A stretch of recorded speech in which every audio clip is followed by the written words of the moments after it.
Hello, I am here. We are starting off with,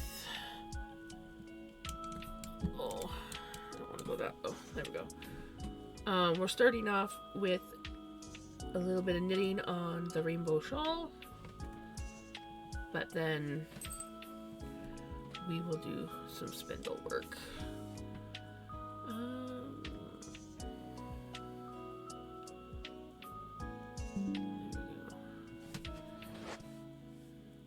Apparently I had my volume cranked on the computer. I was like, why is it so loud in my ears?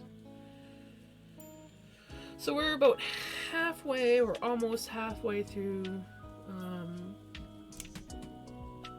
this color on my shawl. It's getting pretty long now. I'm not even close to being halfway through, but I love it. I get excited the further I get, especially like the closer I get to a new color. I also got some stuff in the mail today. Nothing knitting or fiber related, but I got some diamond paintings. I've got this one, which is a wolf. Really pretty wolf one. I don't know if I can get that to show up on camera. That's not gonna work out. Oh, maybe. So yeah, that's what it's gonna be. And then I got a 4-pack, and this one I probably am not gonna get. I'm gonna have to find a picture of these ones, but it's all like marine life. So we got an octopus, a jellyfish, a seahorse, and a turtle. Honestly, I don't think. Yeah, it's not gonna show up. It's too dark. Oh, kind of. They're all like really pretty rainbowy.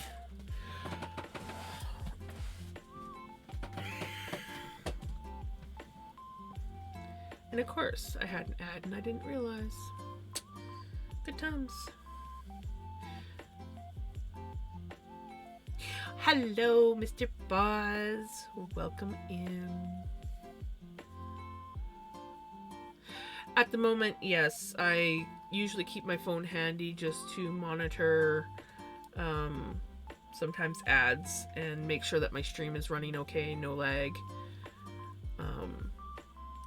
Because I don't always know, and if someone's not telling me, then I could be sitting there lagging, and yeah. So I monitor on my phone.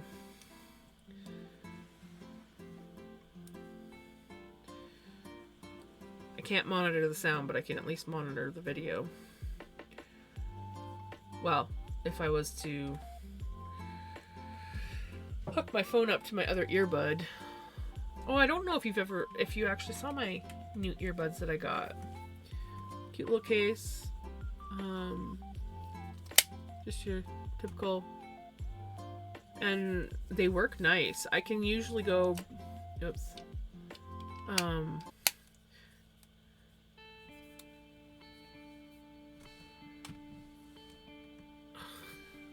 Look how pink my hands are from this purple.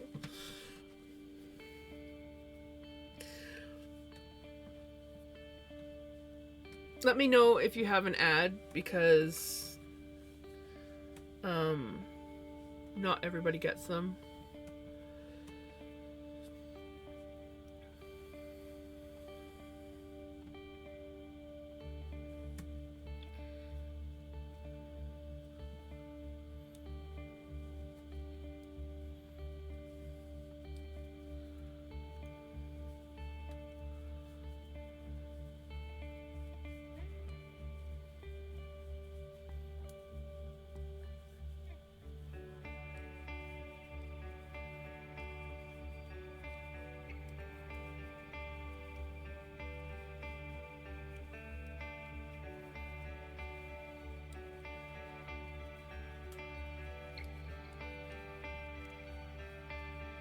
Alright, welcome back everybody that got stuck in the ad break.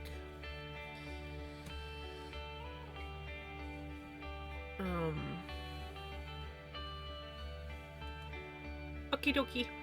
Okie dokie. Okie dokie. I can speak.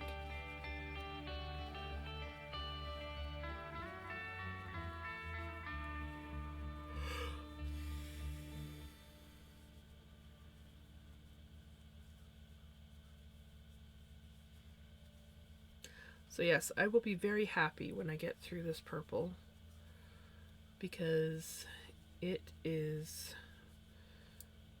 bleeding very badly. My fault. I forgot to wash these before I started knitting my project, so I will have to do a really good wash after. And it's just mainly the pink. Like, I had no bleeding problems at all with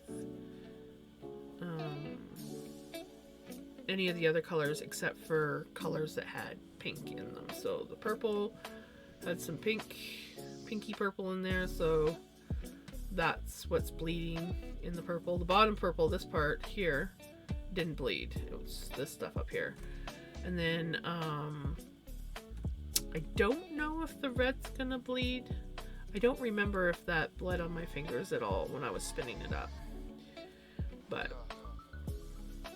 yeah, I shouldn't run into any problems once I get to the other colors, because I didn't experience any issue when I was spinning it up. So, now that I'm leaning adjust my camera a bit. There we go.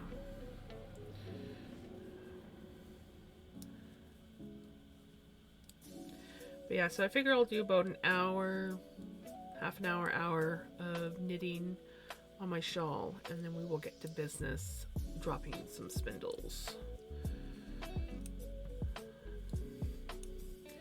We are working on another kind of rainbowy yarn. There's a few colors. There's blue, green, purple, and a pink / blue. I gotta remember to take those out. So yeah, there's this one. It's like a mix of pink and blue. And then we've got a purple with some blue hints and white. Green with some white. And blue. So those are the colors that I am currently working on with my drop spindle. It is getting pretty full. And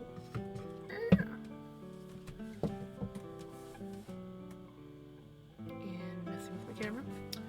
So yeah, we're getting pretty full at this point. But we're going to push the limits of weight. And it's more just the weight thing now. If I was spinning chunkier yarn, I could fill it way more. So, but yeah, that's what we're going to be spinning on in a bit here. I might wash my hands before, because I am pretty pink.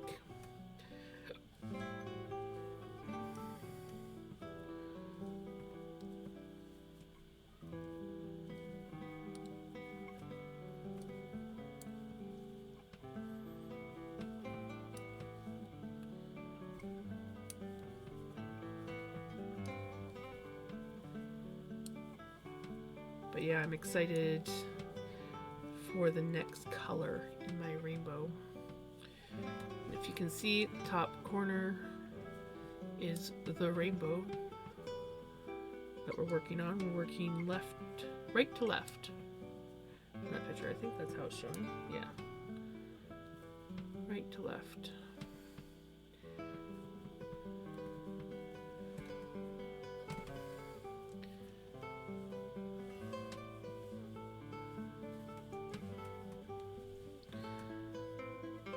Should have started at the other end because it's all my, for the most part, all my favorite colors, but I wanted to start with the pink one first.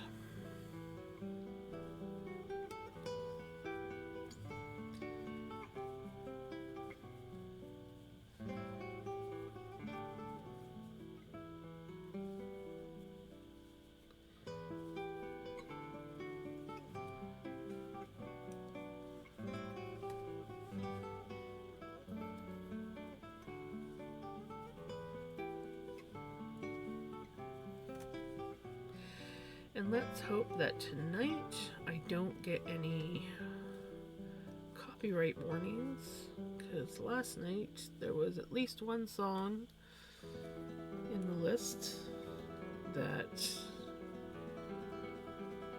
I got dinged for. That was annoying.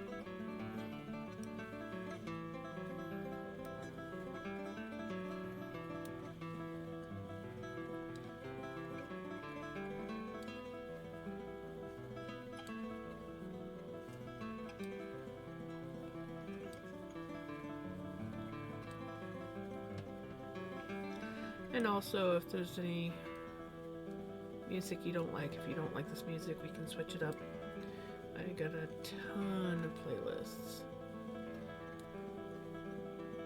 that I can choose from.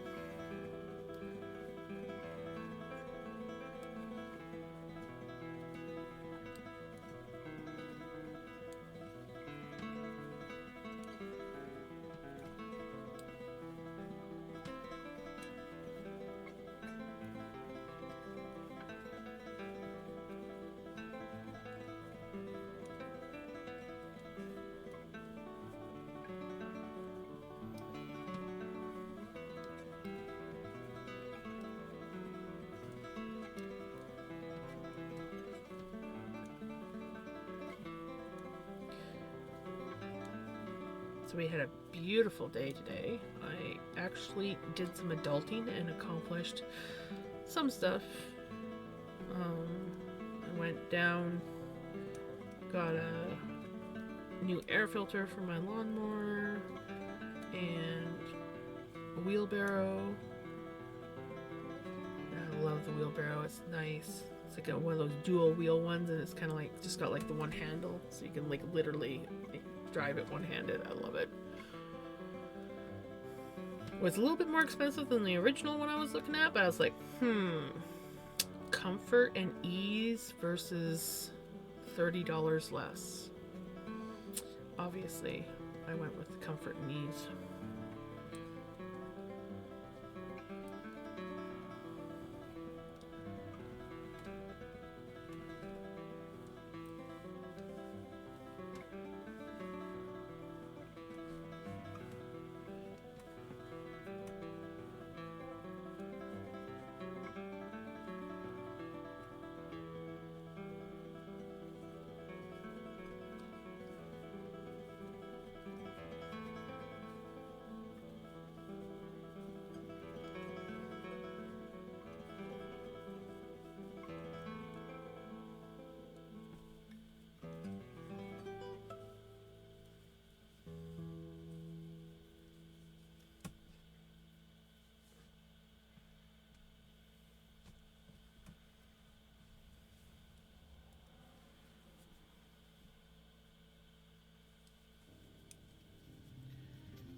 I'm hoping with all the sunshine that we got today, I'll be able to mow the grass. It was pretty wet earlier today, and then because of the last time it got mowed when it was like ridiculously long, I had like a hayfield out there, and so all that grass sitting there and it getting rained on was like super wet underneath. So now that I've raked that up, I'm hoping the lawn will dry out enough and I can mow. As much as I hate yard work, I'm hoping to spend lots of time out there this year, whether I want to be out there or not, getting the yard cleaned up and in order, because it is. My mom used to have that yard so nice because she loved yard work, and I'm not a yard work person, and when it's kind of like been up to me to take care of things because her health was too much, it's slowly been getting worse and worse and worse. So I need to learn to like yard work better, I guess. It's the best way of putting it.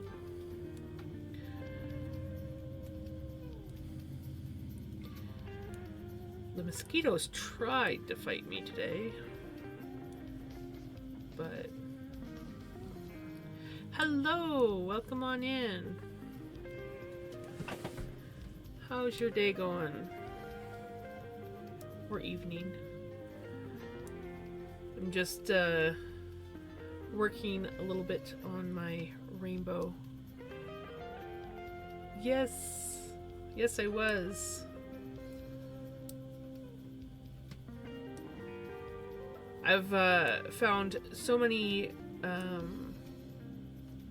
people on here, and I'm like slowly getting a chance to hang out and check out their channels. I think that was first or second time I've been in there. I think the first time I just kind of came in and lurked for a little bit while I was cleaning. And this time I decided to say something.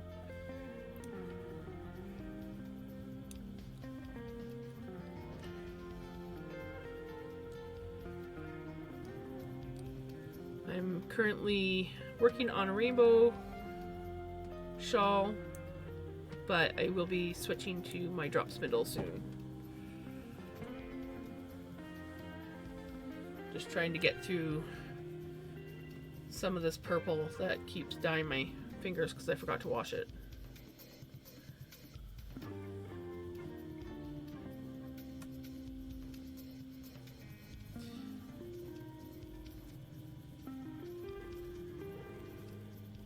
Yeah, all the colors are in the top top corner there. So we started with pink. It's going to be a very long shawl. So start with pink, going into purple. It's going to be...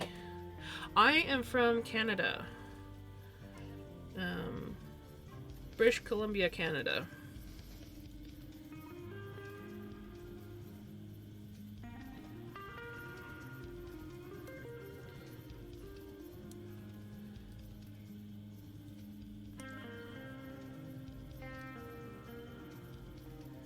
How about you? Where are you from?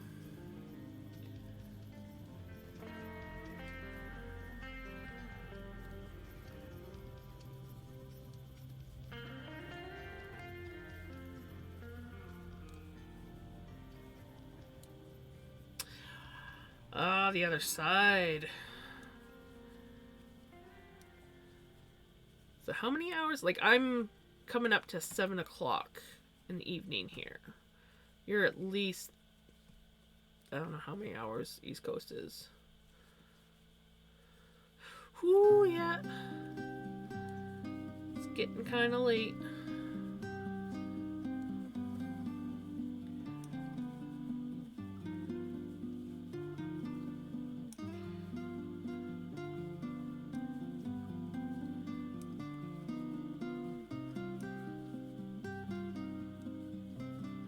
Yeah, today is actually our first day of sunshine in a while. We've been getting a lot of rain. And thankfully not anywhere near that hot. Dear God.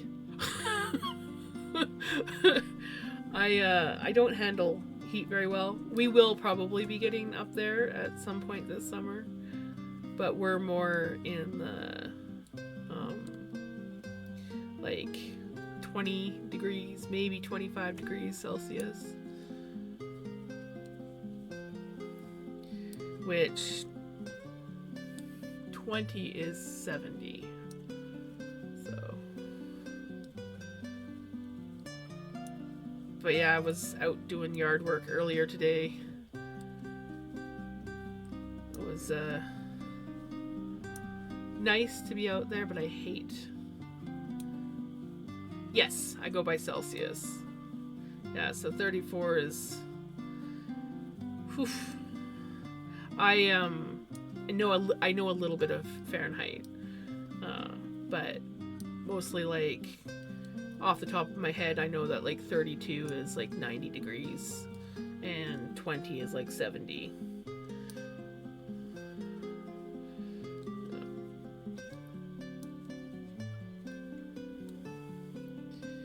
It's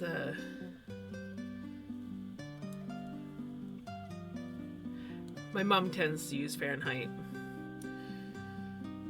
Us Canadians, we use both Fahrenheit and Celsius for things.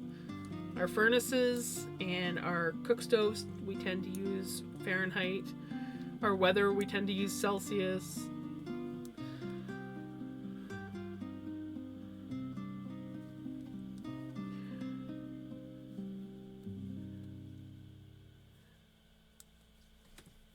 It's pretty entertaining sometimes. We'll be like, oh yeah, it's 32 degrees outside, it's so hot, and then we'll be like talking about our furnace, and we're like, oh my god, we've got the heat turned up to 70, and people are like, what?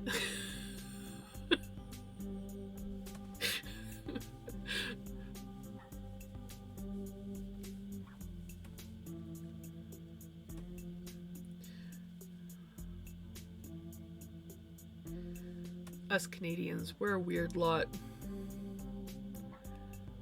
That's kind of like my max out heat. Like, and then after that, it's like, okay, it's too hot, I can't handle it. I between 20 and 25 is my happy spot. I'm very prone to heat stroke, so I don't do well in the summer. Thankfully, we have a lot of trees in my yard, so we have a couple really nice shady spots that you can sit when you're outside. But if there's no breeze blowing, oof, it can get pretty hot.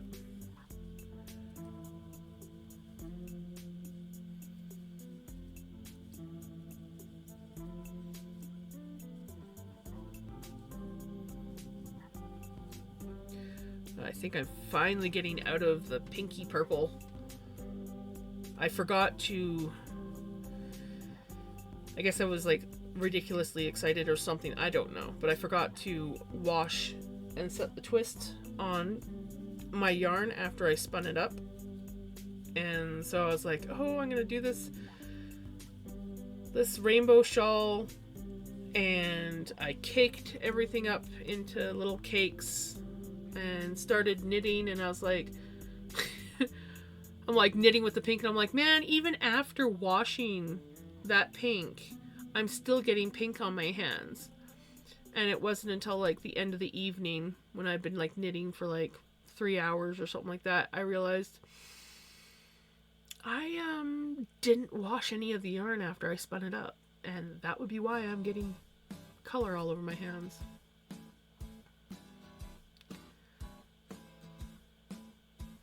I am not a fan of snow, and I'm not a fan of humidity either.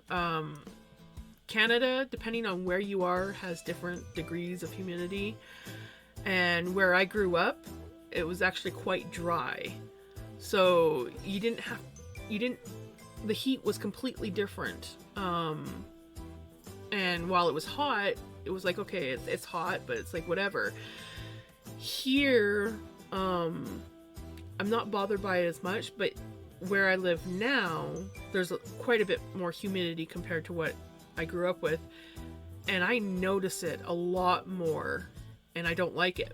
But if I was to say go out to like Vancouver, the humidity out there is insane, and I can't bear it. I went out there one year right at the worst part of summer, and it was ungodly. I could barely move, breathe. I was like, how do people live in this? And I mean, from what I gather, Vancouver's humidity is nothing compared to like some places down in the States. So I'm just like, if I can't function out here, how in the world would I be able to like function somewhere else with humidity? Yeah, I've heard it's bad there.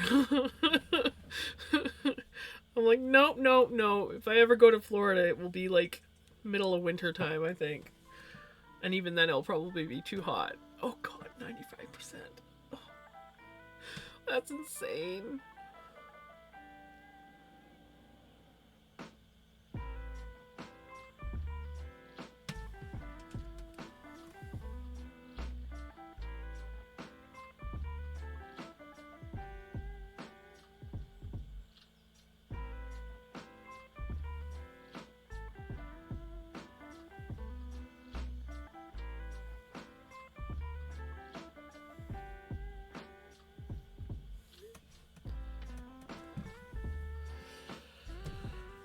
I have friends down in... Where is it? Petersburg? St. Petersburg or something like that? I could be wrong. I'm terrible with places. But I used to hang out with them back in my gaming days, and they would tell me about the heat.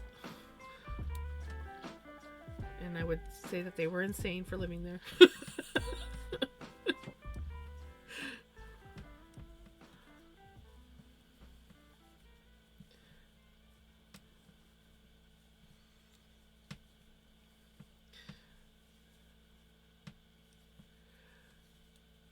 Man, I'm gonna like literally have to wash my hands before I switch to my drop spindle at this point, I think.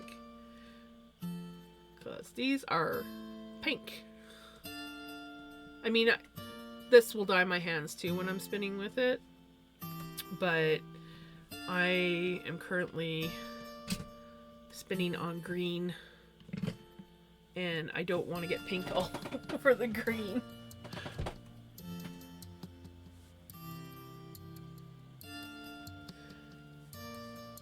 But I can see that I'm almost out of the danger zone.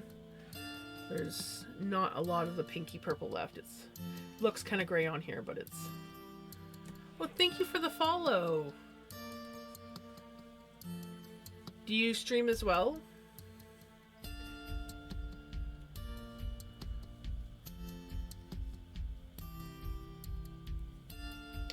I'll have to give you a shout out.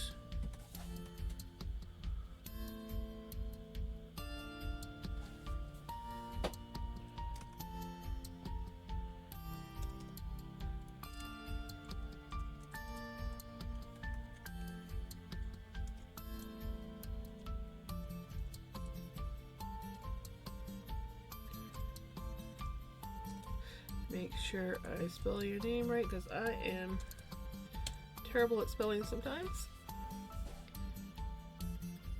Cooking! Ooh!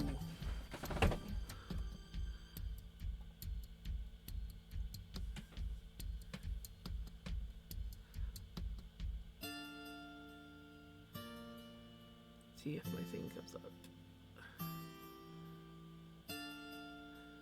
There we go. Oh, it's a bit laggy tonight.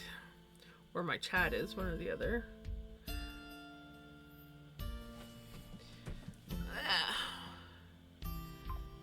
Edge of Human. Where art, music, and gaming collide. They're the architect of chill vibes with a soundtrack spanning EBM and black metal. Expect retro RPG adventure and deep convos in safe space full of pride and thunderstorms, not to mention occasional animal cameos. Oh, gotta love the animal cameos. Stay for the steak, stay for the gossip, stay for the whole electric mix. That sounds like an awesome channel. I will definitely have to check your channel out. I don't know if I'm following you yet. I usually follow everybody that follows me. But I have not followed you yet. There we go.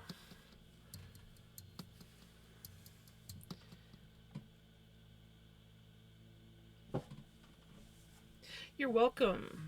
I'm getting better at remembering to do shoutouts. I'm still new at everything. But I like the Frosty Tools shoutouts. So I get excited every time I can shout somebody out, because then I can get to read it. I suck at reading, but it's good practice. Yeah, I have only seriously been streaming for about a month and a half.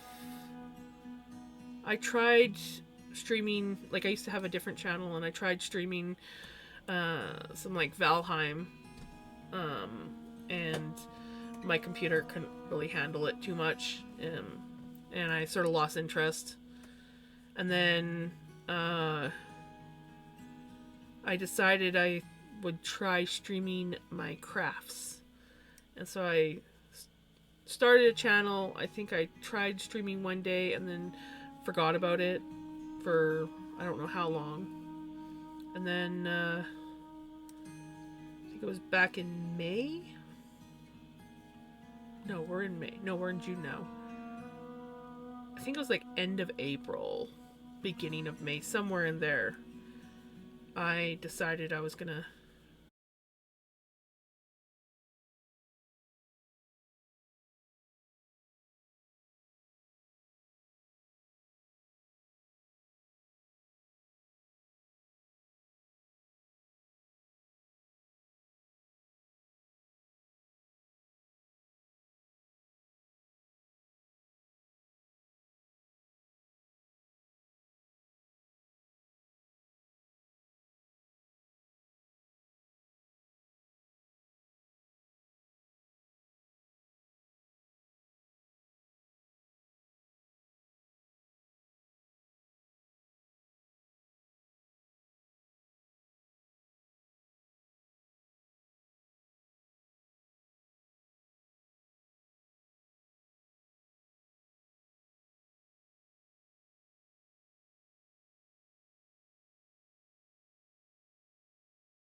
Hey, I was not the best when I first started spindle spinning, and by the time I got myself a spindle, I was already a spinner.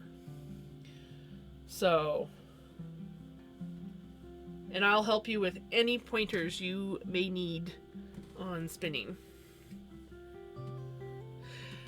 I usually try to keep my streams around 3 to 4 hours. And if I start late, I start late. But I'm usually pretty on time. But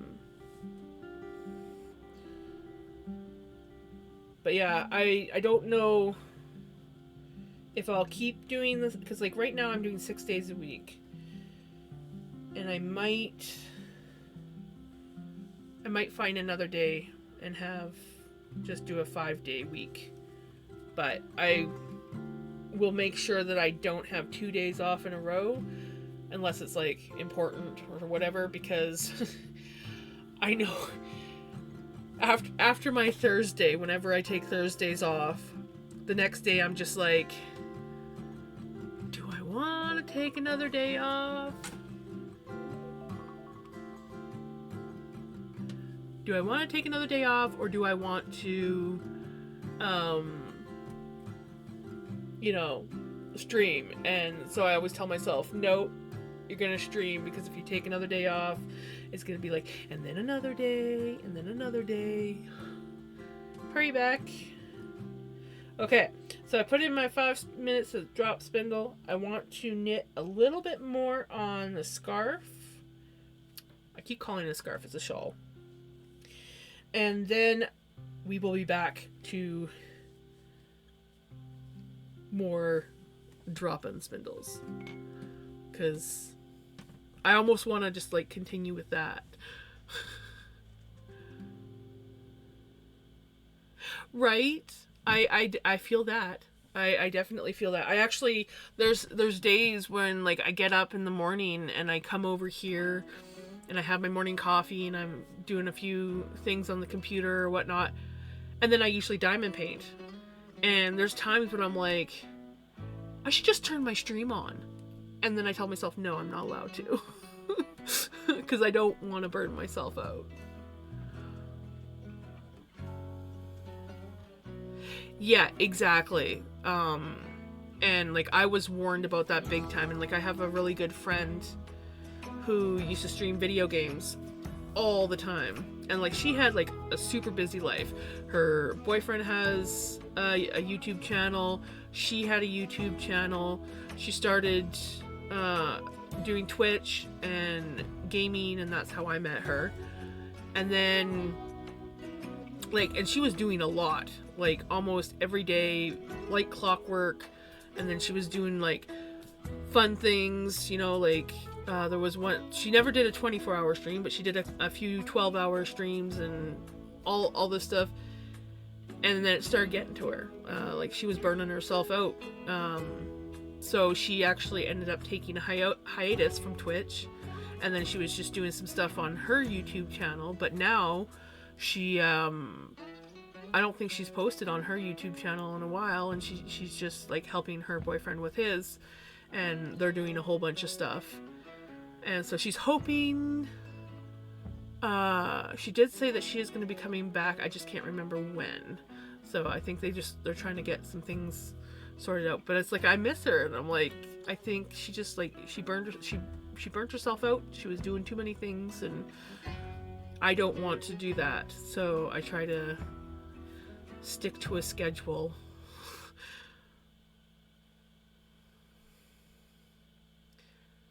Yes, every day.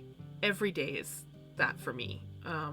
But if I let myself sleep, because I am a natural night owl, I will totally mess my schedule up. And I also run on what I like to call solar power. So if I don't have enough daylight in the day,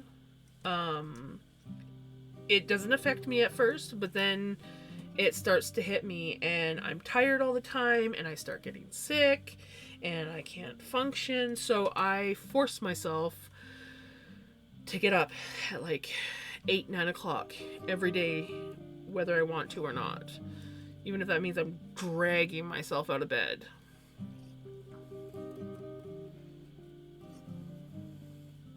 I sometimes run over my schedule. I will say. But I still tend to give myself some type of boundaries. So I try not to stream any earlier than 6 o'clock, and I try not to go any later than basically 6 hours is like my limit. That's pushing it. If I go over 6 hours, and the thing is while I'm streaming, I don't feel it. I don't feel it at all while I'm streaming. But the moment that stream shuts off, it's just like, oh, I did too much.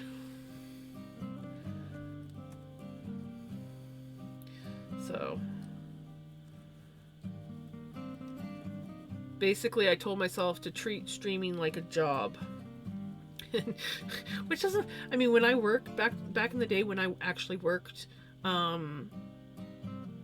was usually coming in like an hour to 2 hours early before my shift. And my last job, I would do that, and I'd come and I'd sit and have coffee and wake up at work. But my last job, I was coming in, I was putting in like an hour of work before clocking in for the day. And then I would sometimes clock out at the end of my shift and still put in like another half hour to an hour of stuff in, which is ridiculous because I wasn't getting paid for those times that I was putting in extra work. But yeah.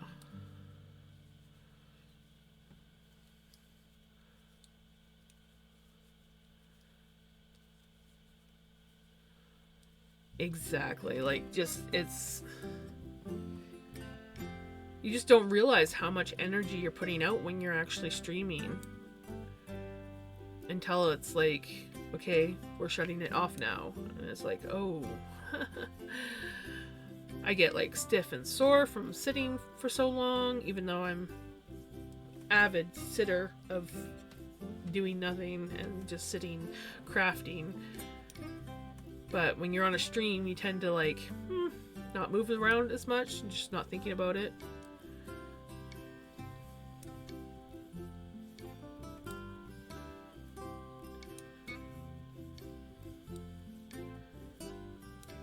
Okay, so I figure I've been streaming about 50 minutes.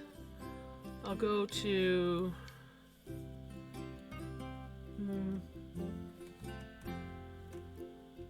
we'll do about another 15-20 minutes of knitting, and then we'll switch to spinning because I was enjoying that drop spindle.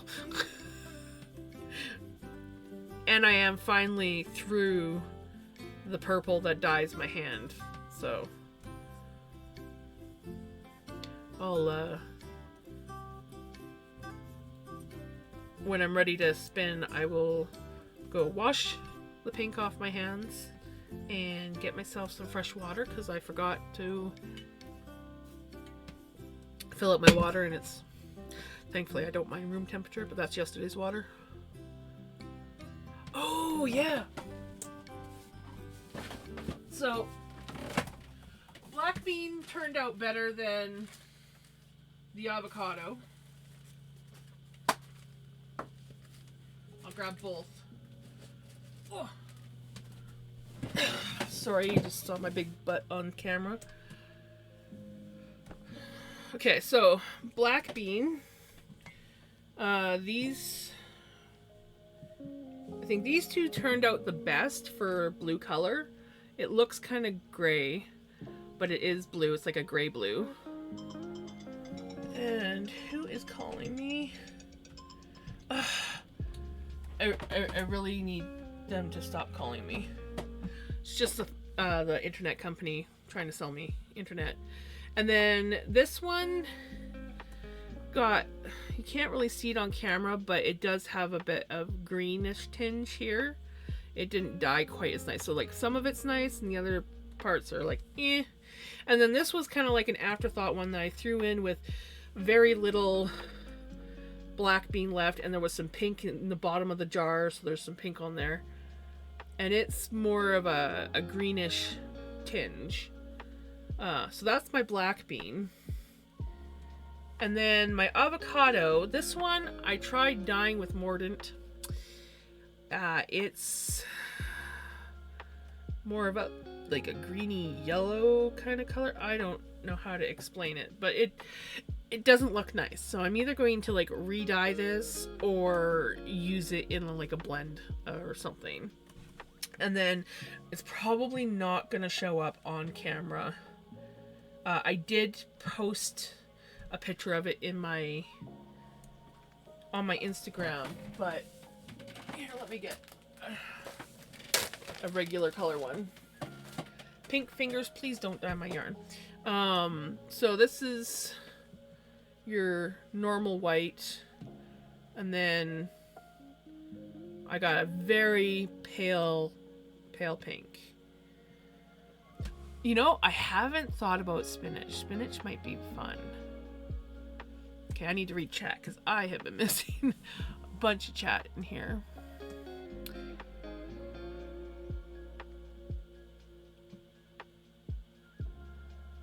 Oh, my chat is so laggy.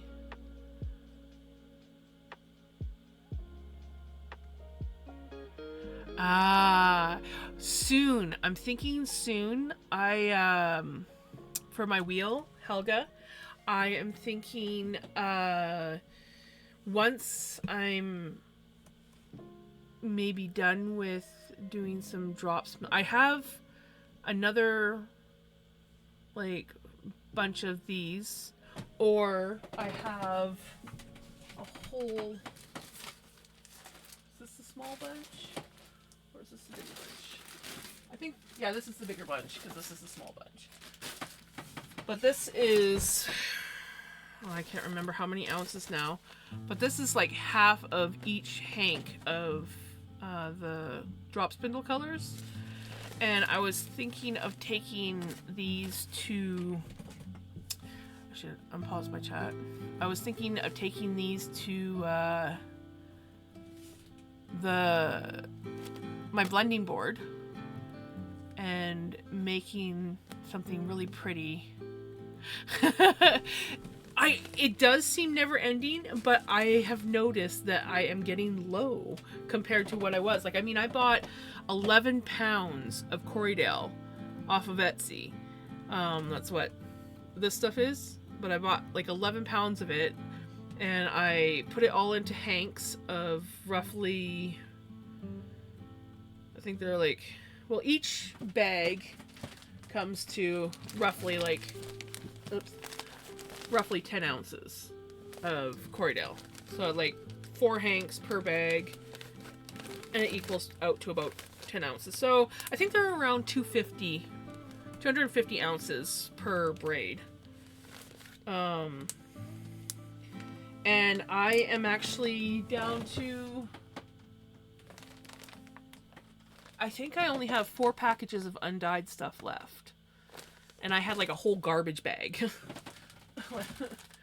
So I am getting low, but I also have 4 hanks of black bean, 4 hanks of slightly failed avocado. It really does not show the color on camera, but it is pink. If you go to my Instagram, I did post a picture on Instagram, so you will be able to see the pink.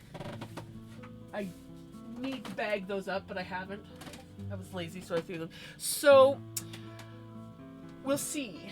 I might do rainbowy stuff on Helga, or I might come up with a project with the black bean and avocado for Helga. The thing is I am very out of practice with Helga, so I kind of don't want to ruin anything. That's why I was thinking of going with the rainbow, because I got so much of the bright colors, and those are easy enough to dye. It should be at the on the bottom in my when you go to about on my Twitch, my Insta should be there. And otherwise, I think you can search Jam's art or Jam's Perfect Imperfections, and should be able to find it that way as well.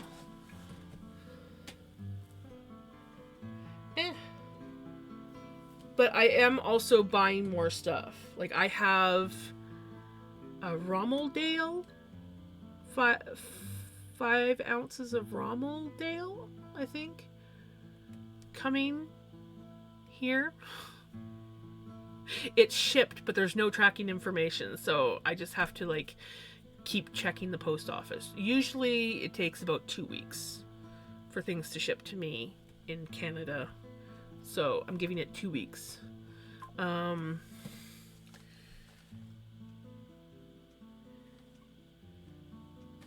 Nice. But so yeah, I was thinking of, this is my blending board. You know what? I think my knitting is officially retired for the stream, but this is my blending board. It was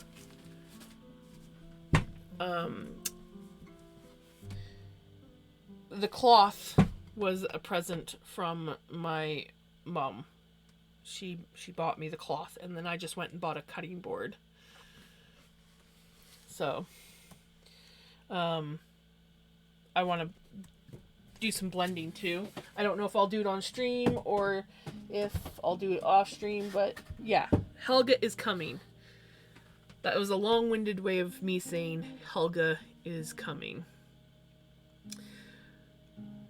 So I gotta get some oil for her too, because I don't know what I did with my oil. But somewhere I have some gun oil, which is, a lot of people use it. It was my husband's, he was a hunter. And so I was like, well, I have the gun oil. So if I can find that, then I don't have to buy oil.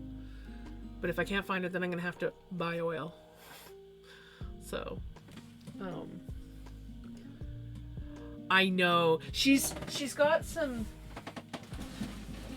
She's not quiet. Here, I'll give you an example of what she kind of sounds like. Fix everything because the cats have done a number to her. And my floor, I have to clean my floor. Oh my goodness. Let's see if I can get her running without falling apart. But she is coming apart. She comes apart at the seams sometimes.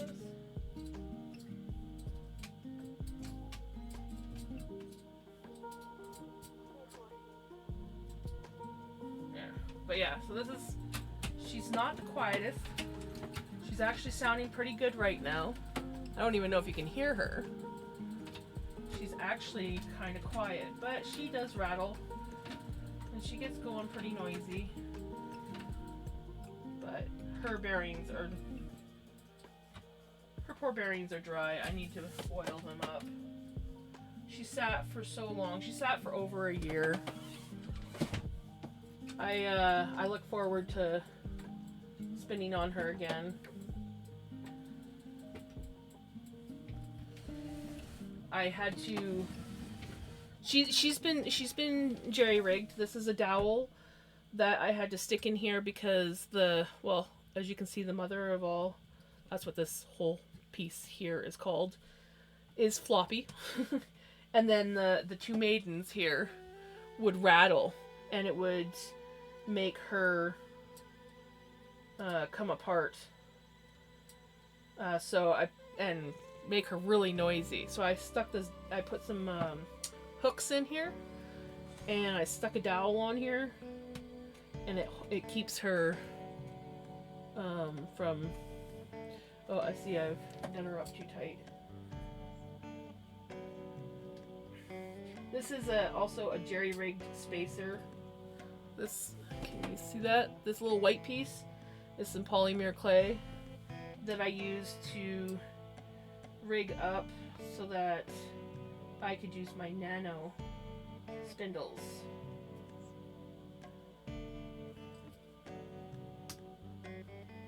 And it takes some work. It's not perfect yet.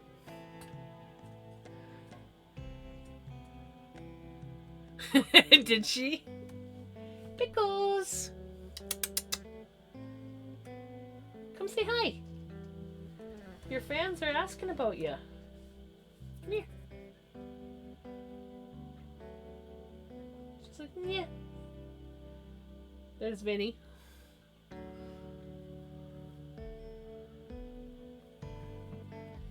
Kitties. Kitties.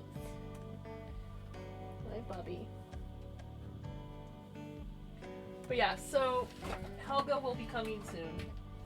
And a good clean on my floor because the cats have been knocking stuff all over the place.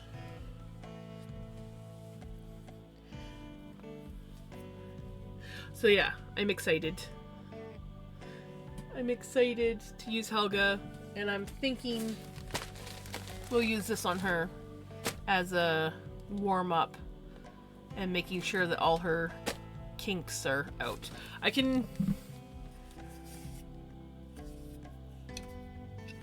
spin her on, like, this is Helga's only actual bobbin. I could spin on her and ply on either the Nano or Melanie. So I can also do that now because I have multiple spinning wheels. So we will see, because Helga doesn't really like to go the opposite direction. She tends to unscrew herself. But we'll see. I'm excited. Alright, well, since I am officially distracted from knitting, let's do some dropping of the spindle.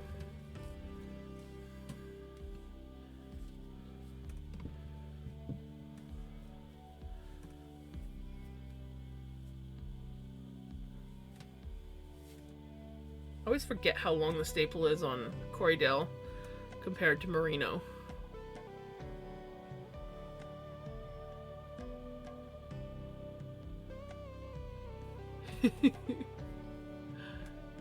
Yes, she is the third baby. Technically the number one baby. She's just out, well, currently outside.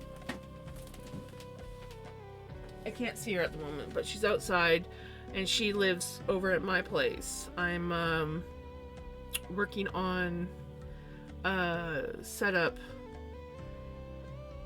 so that she can, like, I've got the window working now so I can open it. I shoved it a little too much. There we go. So I can open my window now. But the problem that I have at the moment is the board that I was going to use as a catwalk for her to come up to the window is too long. And if I have it leaning against my awning that I have for my porch step on my camper, it oh, nice. Well, I was wondering if it was Corriedale. It felt similar to Corriedale, but I wasn't sure. But yeah, anyways, if I lean it against my little awning thing, it's a good, like, 1.5 feet away from the window, and it's too steep of an incline for her to just, like, climb up it and then jump over. So I need to do some more work before I can get her in here. Then I also have to lock those guys out while she's in here until they can socialize with each other.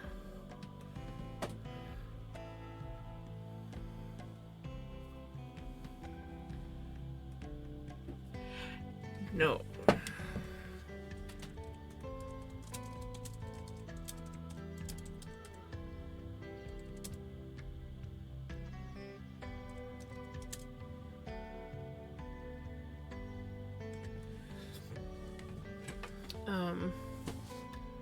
Hold on.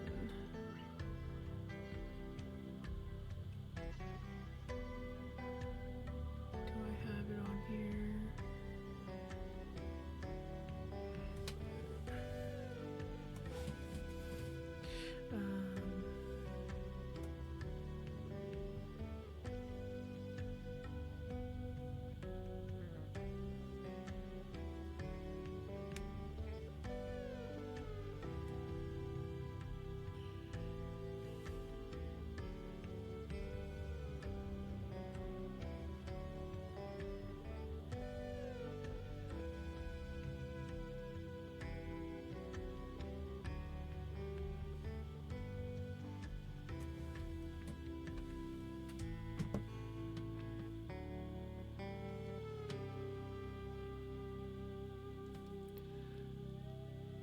Welcome back from Adland. This is Mystique.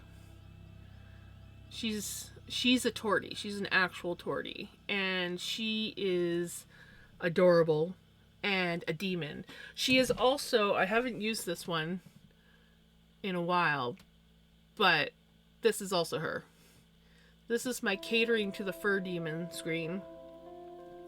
And that kind of gives you an example of the demon that she can be. What you don't realize in that picture, she actually has her claws dug into my hand. So like, I brought out the camera to film her. It was part of a video, and she had a claw dug here and a claw dug up here. I couldn't move. I was sort of like just like stuck videotaping her as she was going nuts attacking that tape measure. And I was like doing everything in my power not to like yell in pain. Yes, kitty pictures. I was showing off Mystique, who will hopefully soon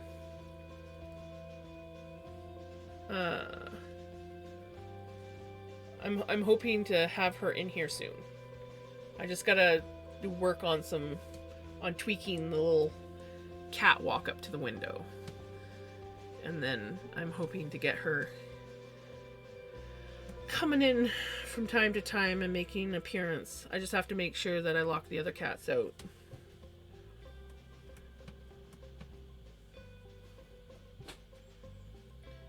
Because Mystique is, well, for example, I was out doing yard work and I had Mystique with me because she's harness and leash trained, and I had her on her lead.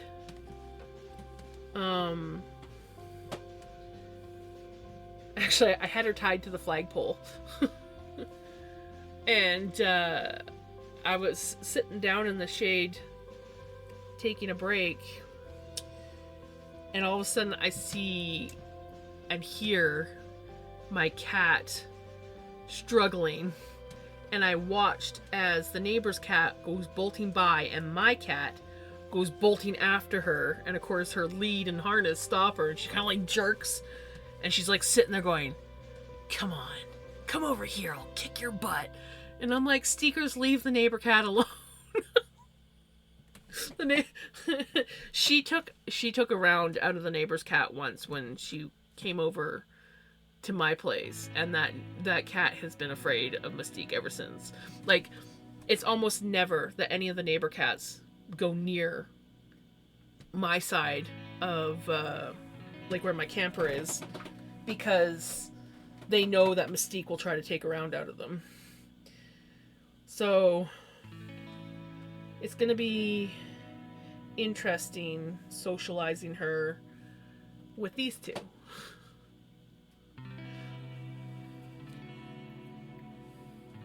That's it. They know better. She, like, Emmy, my mom's old cat, the one with the spinning wheel, I love her, but she was kind of territorial, and so she would come over to the camper, and like if I had like Mystique inside and I had just a screen door, she would sit there and stare through the screen door at Mystique going, what are you doing on my property? And right, well, when Mystique is angry, you could sit there and spray her with a spray ball and it doesn't do much of anything. It will definitely deter my mom's cats. They don't like water, but Mystique, not so much. But one day Emmy decided she was going to come over and do her "you're on my turf" stance while Mystique was outside. And they got into a little fight. Not a big one. I got out there pretty quick. And Emmy was like pinned on the ground and Steekers was like standing above her. They weren't touching her or anything. But Emmy just had this look on her face like, oh, I fucked up. Pardon my language.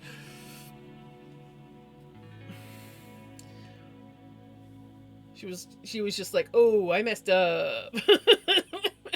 And I'm like, Steekers, really? Do you have to be so dominant? I think if we had introduced Mystique to Pickles when Pickles was a kitten, I'd have no problem socializing her. I did introduce her and Vinny when Vinny was just a few months old. Well, he was born in May, and this was like October. So June, July, August, September, October. So he would have been about 5 months. Ooh, this is kind of thin. And he didn't take her very well. She just kind of like observed him. Like, I don't know if I like you or not, but I'll keep my distance. But I'm gonna let you know that I don't like you. And after that, like, I got busy with things, and I was like, it's too stressful for Vinny. Like, he got really stressed out over her. And so I never did try introducing them again. And then we got Pickles. And I was like, I really should have introduced, like, I should have, like, worked on bringing Mystique over here when Vinny was a kitten. Because they need to be socialized. Like, if anything ever happens to Mom, those cats are gonna be mine, and I can't have, like, you know, surprise, you now have siblings. So I want to try and work on getting them socialized before that happens.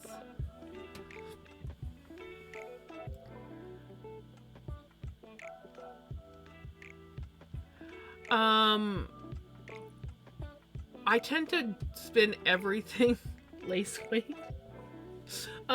It's trial and error. I originally taught myself to spin extremely thin because wool is expensive and I wanted the yardage versus the thickness. And I've always been more of like, worsted weight was like my go-to. I liked worsted weight knitting. I've learned to knit thinner, but it's just a matter of practice and getting the right thickness. Like right now, what I'm spinning will make, if I was to like 3-ply this, I would get like a sport weight, fingering weight kind of yarn. But I am, oh yeah, just spin the opposite direction. It's like, why is this listening up? Because I'm spinning wrong.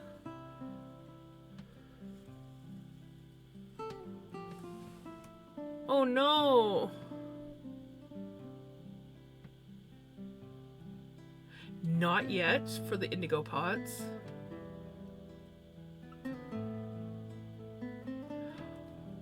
I don't know. I love it. And you don't have to like make it look pretty. You can like just sit there and wrap it. But I like making the pretties. The pretties, you know, it here, let me finish wrapping this. And it's just it gives me so much satisfaction to make the pretties. I also like how easy it is to take the ball off afterwards, and you have a center pull ball. Like, it's just, I love the way they work. I've tried other ones, but I always go back to the Turkish one.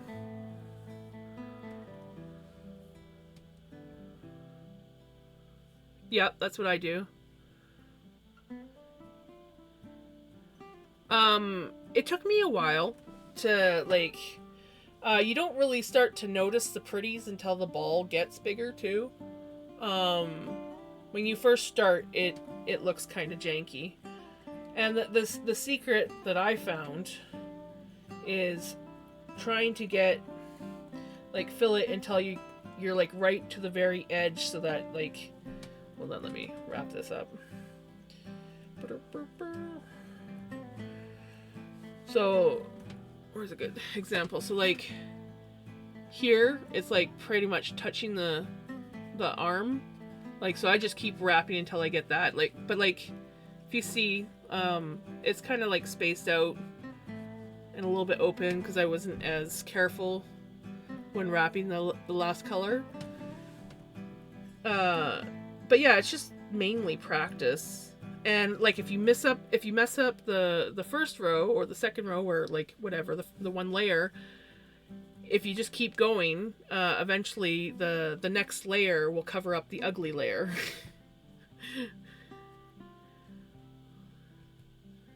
Yes, yes.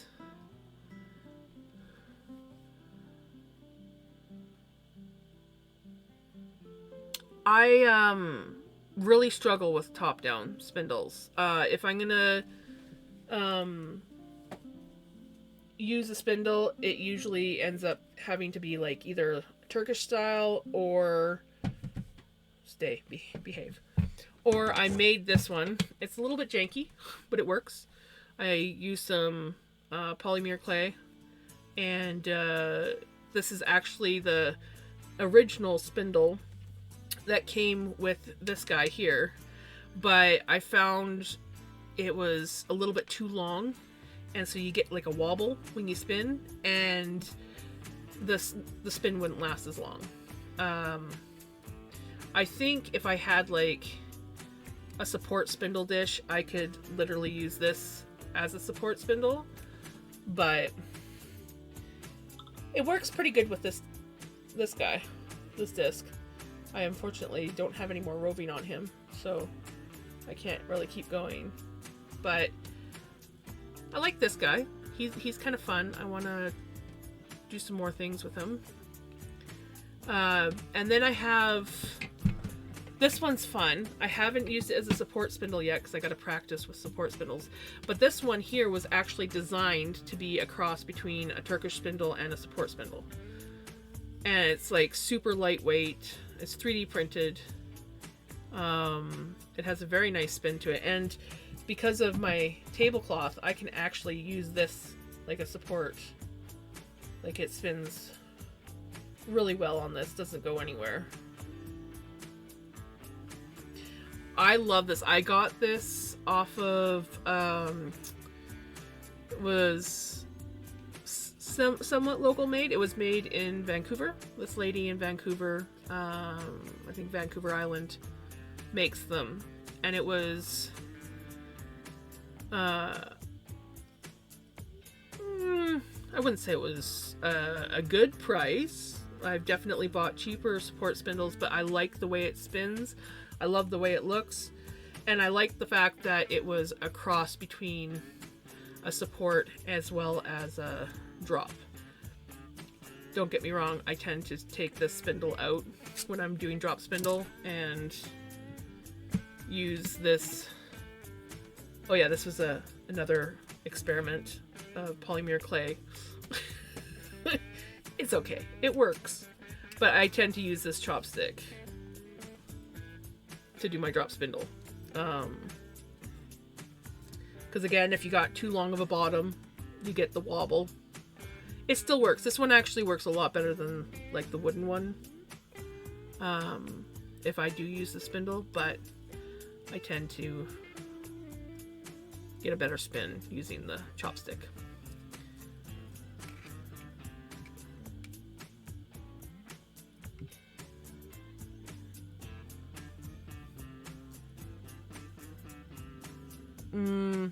Yeah. I get that. Yeah, my first... Where is it? My first drop spindle that I ever owned, because I couldn't afford to buy one, I made out of crafting sticks and hot glue. And it comes apart and everything. This thing actually has really good spin to it. And I've spun quite a bit on it.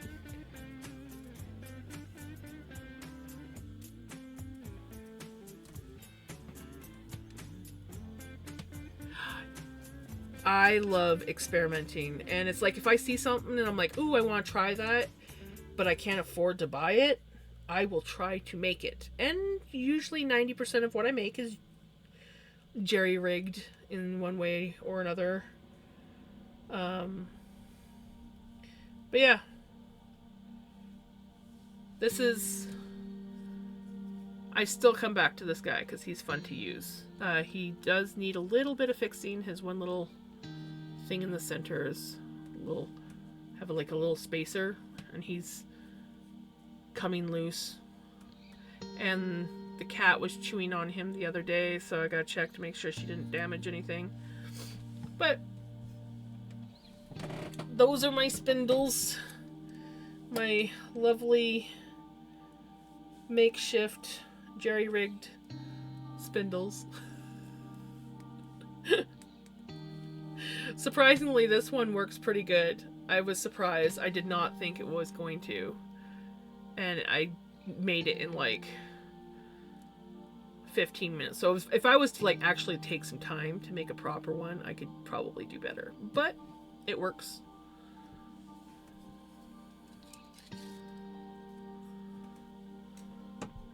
I need to get like a proper holder for all my spindles. I just got it like tucked in the corner of my desk.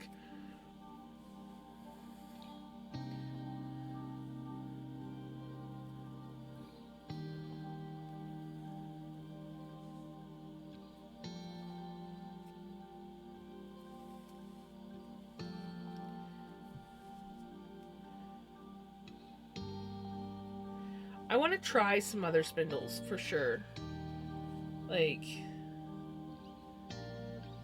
But yeah, I do tend to always come back to my Turkish drop spindles.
Oh yeah, and if you guys want me to change the music up, just let me know. I'm using a new site, and there's quite a bunch of different genres and playlists.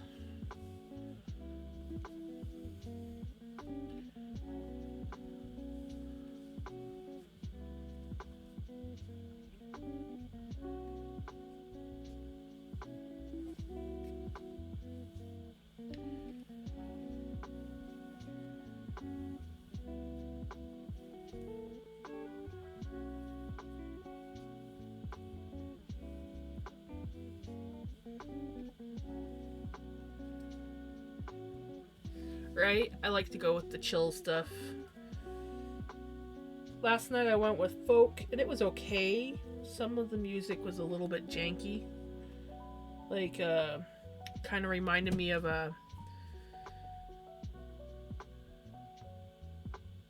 like when you can, like, submit to have a love song written for you, for someone, kind of thing.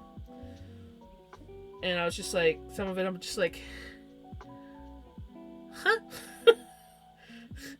But other stuff was pretty good on it. And so today I decided to go with something that was more instrumental.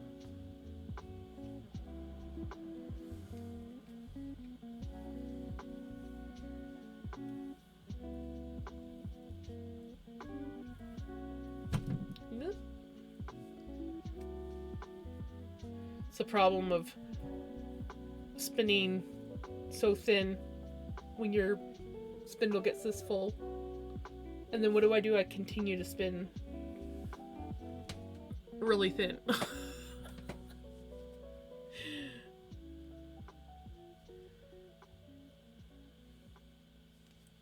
I really have no idea how I want to ply this up.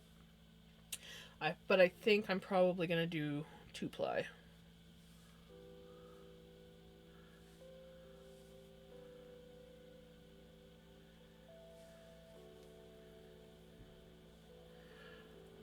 I like Viking music as well.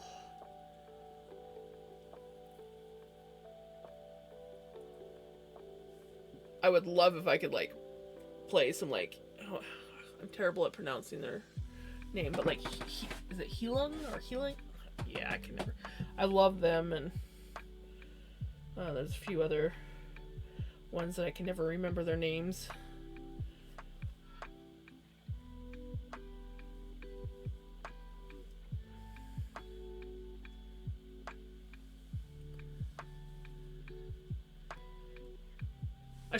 I should check. Maybe they have like some sort of like Viking style. I haven't looked at what they got. What do we got? I found I wasn't overly happy with the folk.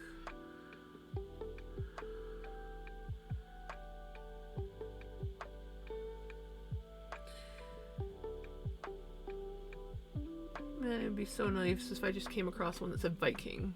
I'd be like, yes, yes, please. They have one called The Elevator.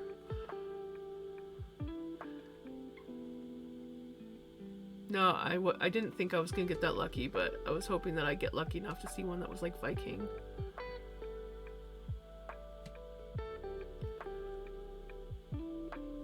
There is one called Surprise Me. I might listen to that one day.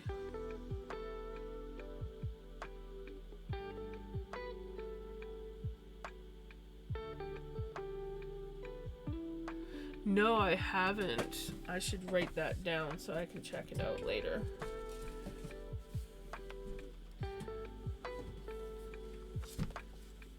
Just like the books.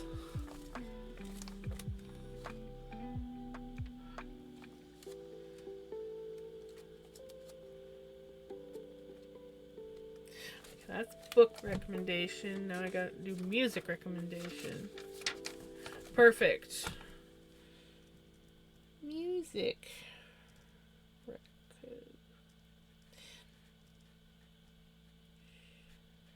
Love when my ability to spell completely goes.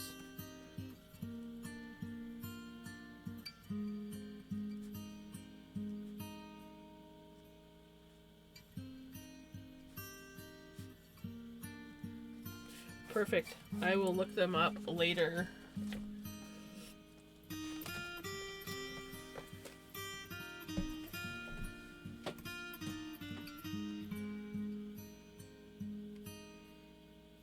I also like listening to The Who. Have you listened to them? I love their music. Lots of throat singing.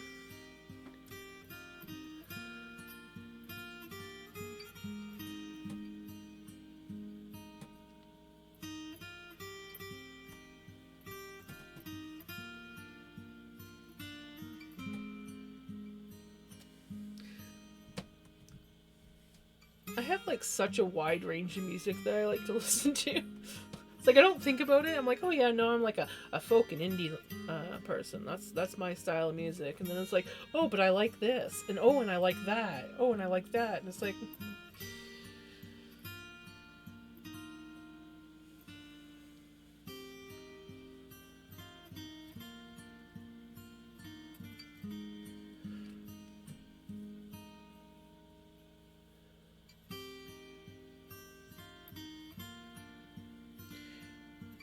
I feel like I've heard them before, but I'm not 100% sure. The name looks familiar.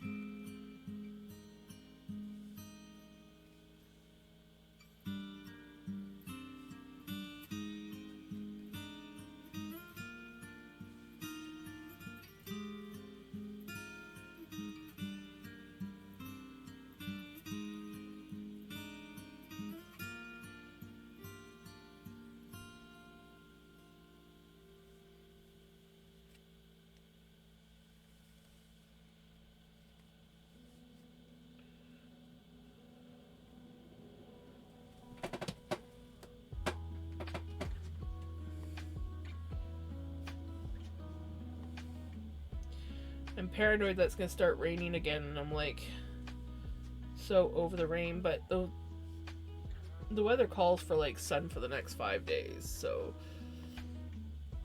I have to have faith. Because I want to mow some of my lawn tomorrow. I've got, I got the hay cleaned up on most of it. It literally was like hay. I was like taking a regular rake. If I had a better pitchfork, I probably would have just used a pitchfork to rake it up and shovel it or scoop it.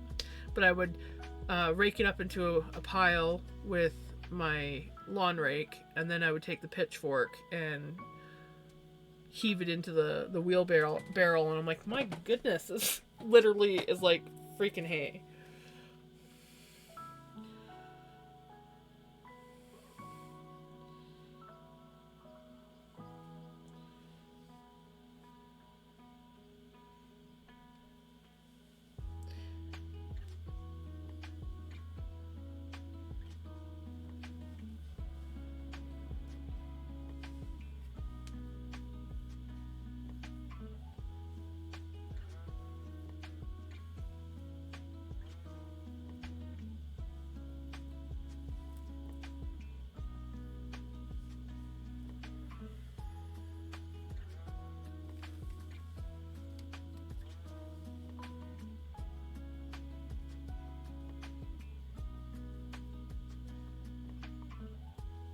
I really can't wait until I see this plied up.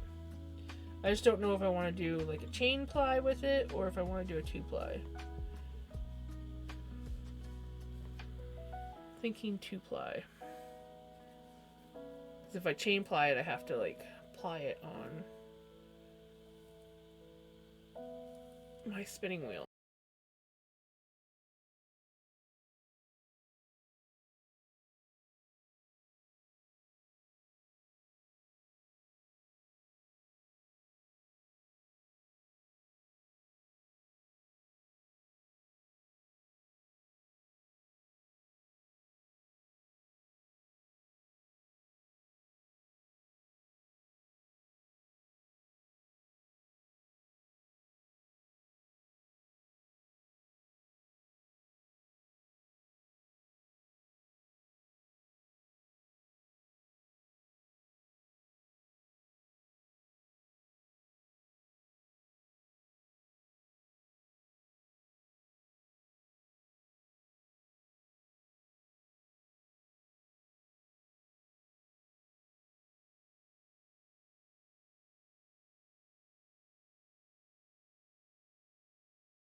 is like plied yarn okay to use?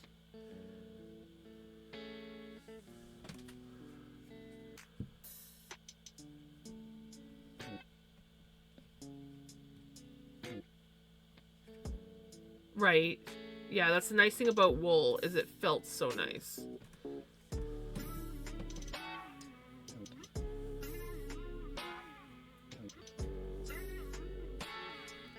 I know a lot of times they say it's like, well, at least some of the videos that I was watching when I was first starting to learn, they, oops. Where are you? Of course. Just do this. Probably gonna hate you later when I go to ply, but whatever.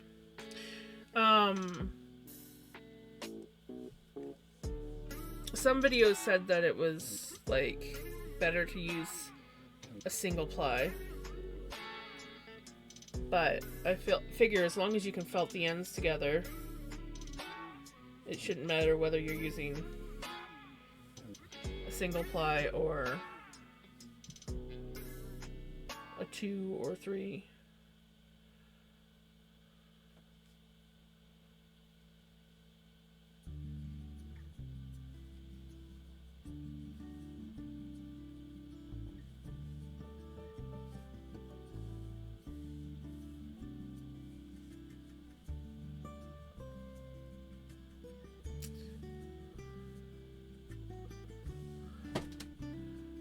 So do I.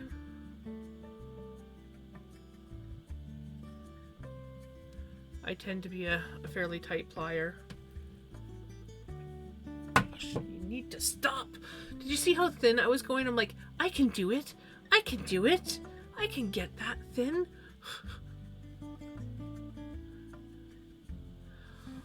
Alrighty. What you eating? I had soup and toast.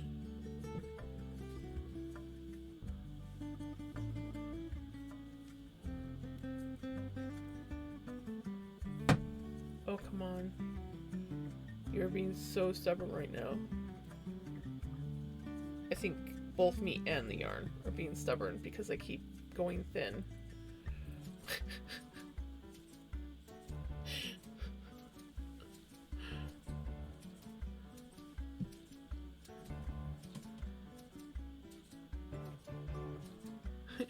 Right? Well, it's not bad when, you know, you're like first starting.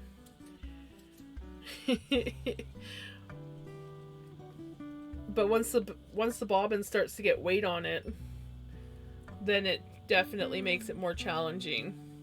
So I just gotta, you know, just a little bit thicker. You know, more of this thickness.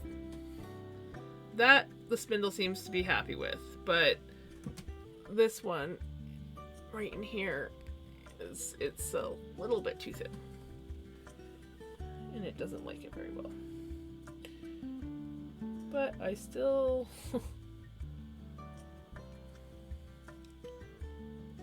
oh, it's found its spot. Wants to come apart.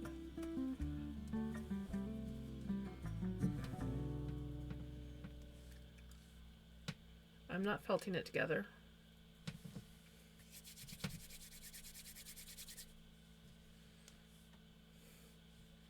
It's fine.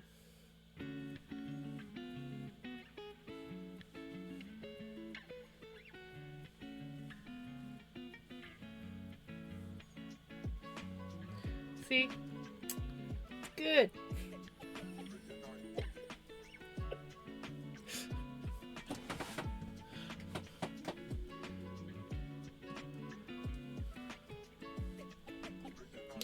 I am thinking of actually ending this ball here soon and then starting a new one, because I feel like I'm just going to be fighting this fairly regularly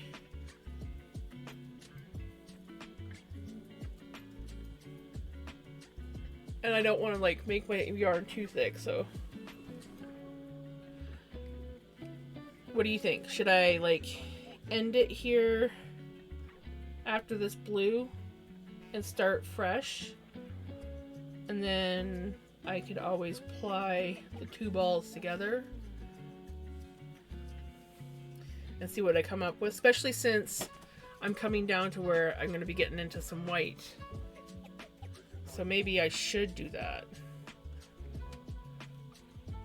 And then that way the white will maybe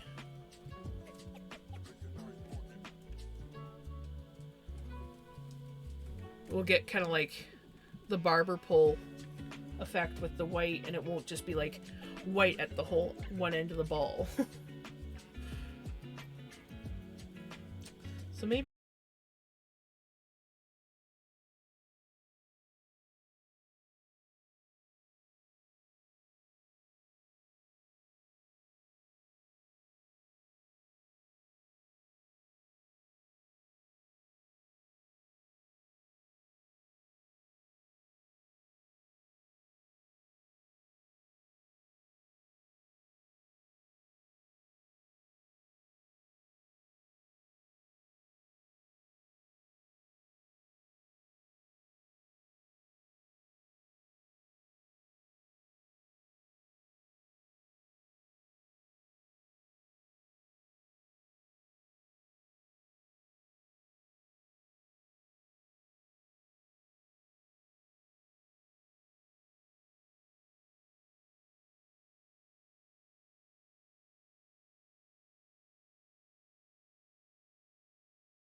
like, come on, is that not beautiful? I love it. I could sit there and look at it for hours. Look at the bottom. Look how pretty the bottom is. Look at all those colors.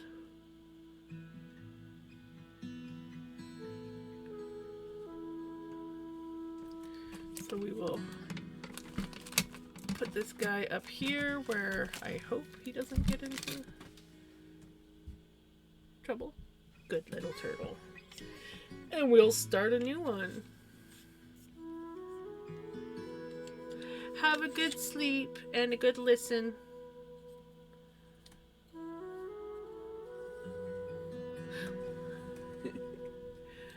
Where is it? Can you see? There's the original color of the stick. And then look at how pink it's gotten from me spinning with the pink.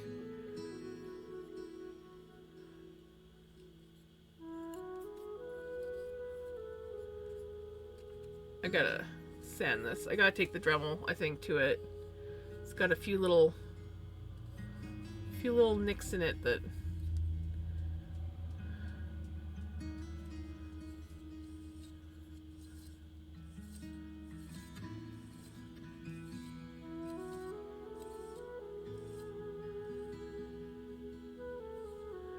Yes.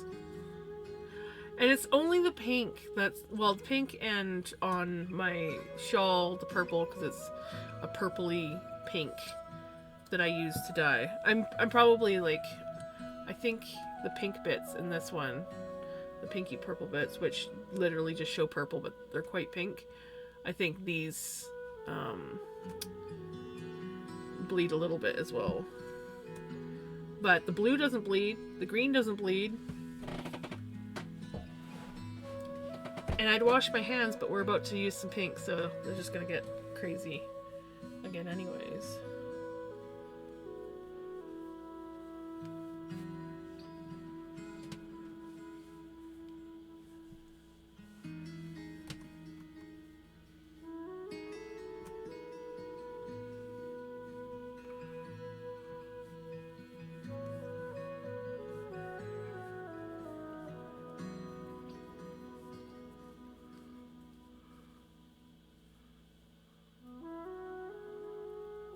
Yep.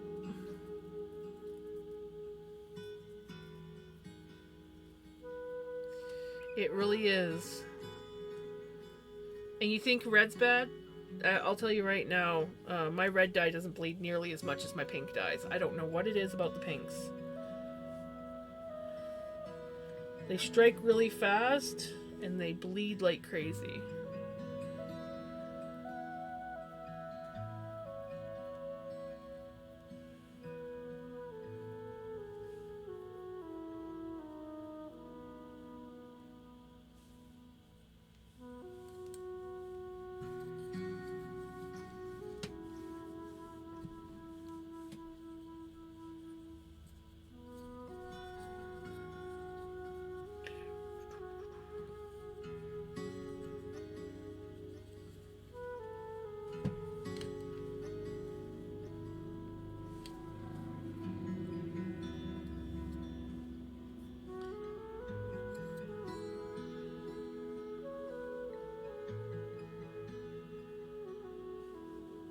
Let the twist carry too much into the roving.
Oh, that's Pickles. I heard this meow and I'm like, it sounded like it was coming from outside, but it didn't sound like Mystique. And I was like, who? What? No, it was Pickles. Out in the living room.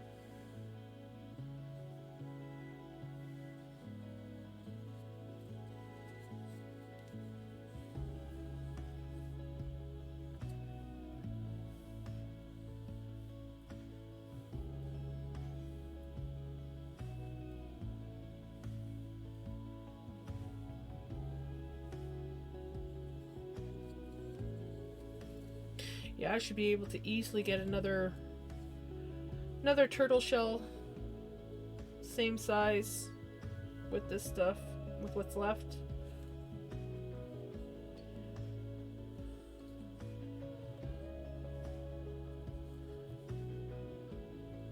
Kind of excited. I don't know why, but I'm excited that I started a new one. Guess it's like, I finished one. Now it's time to start the other.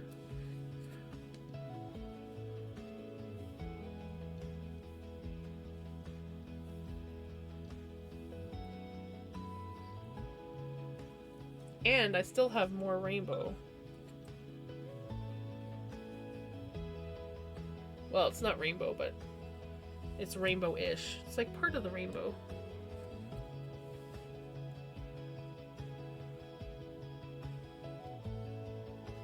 Half of the rainbow. There we go. It's half of the rainbow.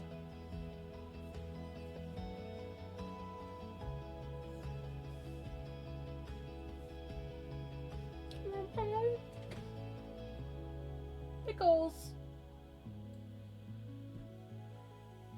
What you doing?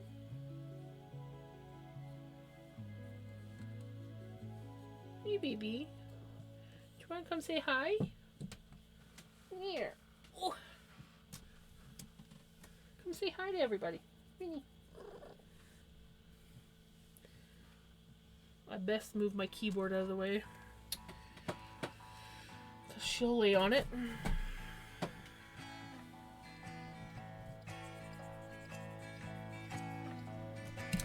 Come say hi. Everybody wants to see you.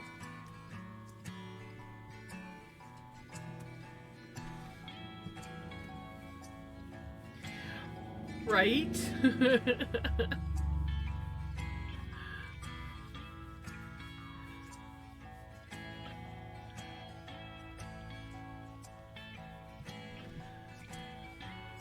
Here we go. I love when she actually like lays towards the camera so you guys can see her face. Oh, she's gonna go upside down.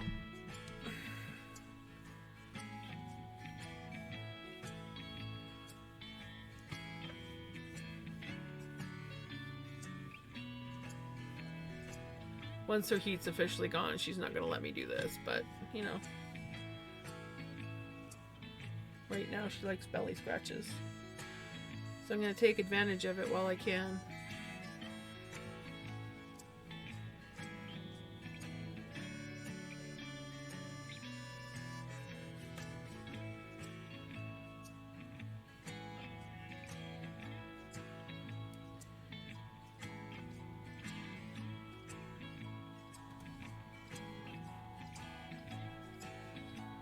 She's so cute. Oh, I got a really cute picture of them earlier today.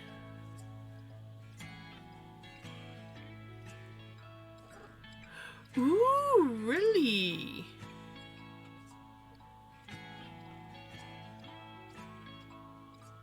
Now that sounds cool.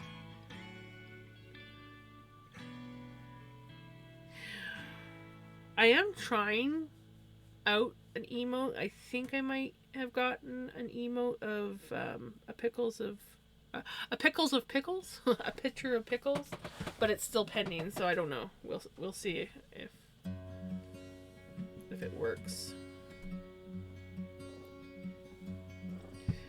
Oh my goodness, baby girls, you're just so damn cute. But I got a really cute one of them.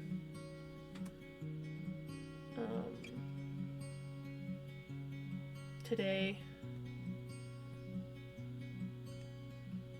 Is this a good one? No, this is a good one.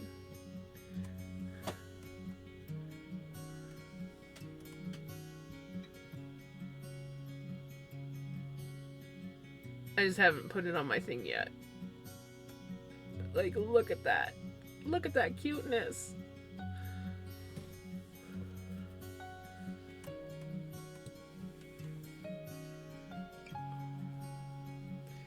They are such cute babies.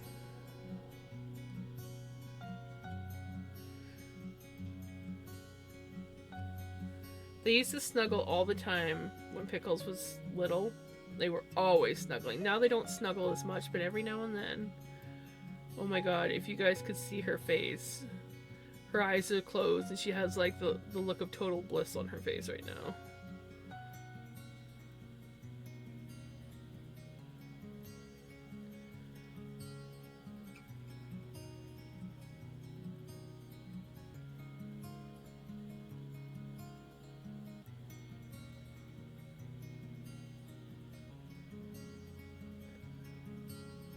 Oh, a little bit of air biscuits.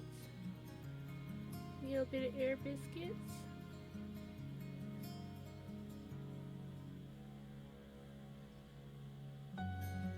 Right?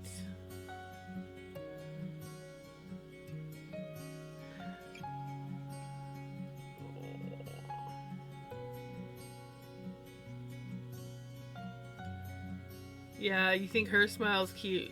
Vinny, when he smiles, oh my god, such a prominent smile. You can always tell when he's smiling. Well, there goes those air biscuits. We like the air biscuits.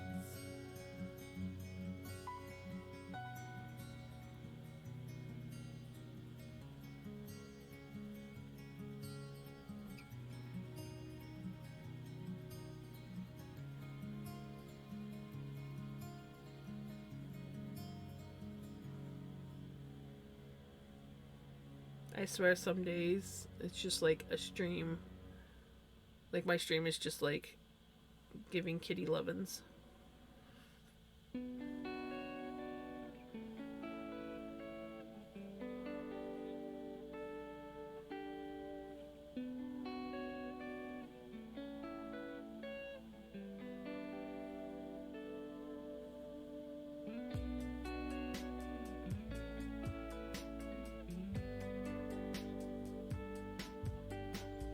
She's like totally falling asleep.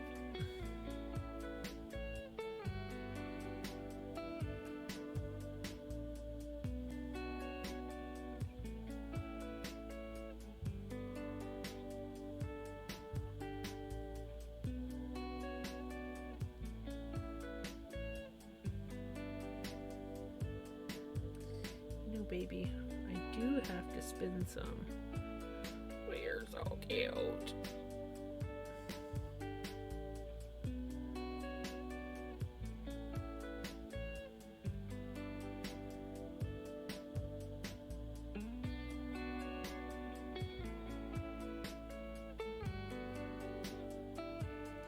She's totally falling asleep.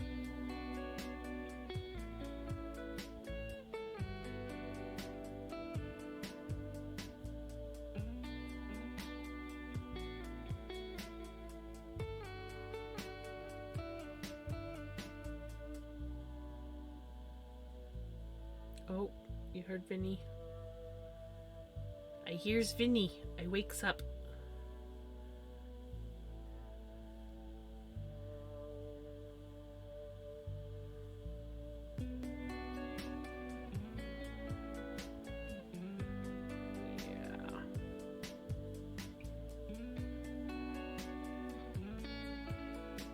You happy, baby? You happy, baby?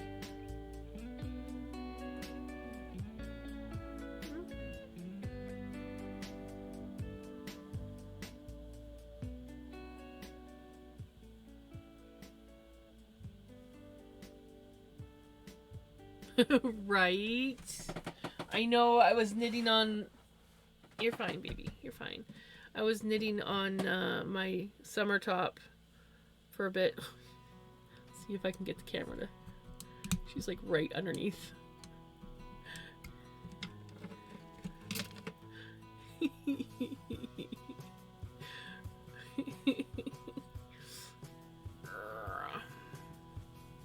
She's like, no, don't move me.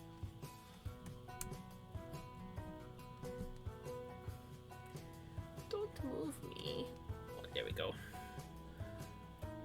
Settles back down. But yeah, I was working on my summer top and I didn't want to stop, but it was like I think midnight at that point, and I'm like, I have to stop. I have to go to bed.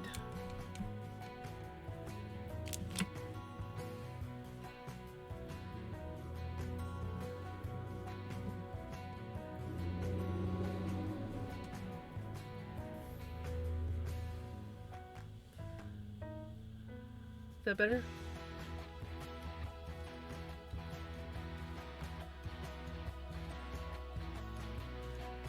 And same thing, I'll get working on the shawl, and I'm like, I want to finish this color.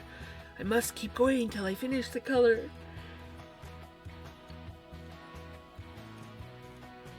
Right now I've got a lot of projects that I want to do. So like I'm working on a diamond painting. I have 5 more. So I've got more that came in. This one is a wolf. Oh. So this is going to be really cool. It's like a nature wolf scene. And then I've got... I can't really show these ones on camera because the pictures are too dark, but there's like a rainbow octopus, jellyfish, seahorse, and then of course my favorite, turtle. That is, if you want to ask me what my favorite animal is, it's turtle. I love my turtles. And eventually I will get a tattoo of a turtle. I just haven't found the right one yet. I love wolves too. They're beautiful.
or there used to be a guy that lived in the town that I grew up in, and he had two. He had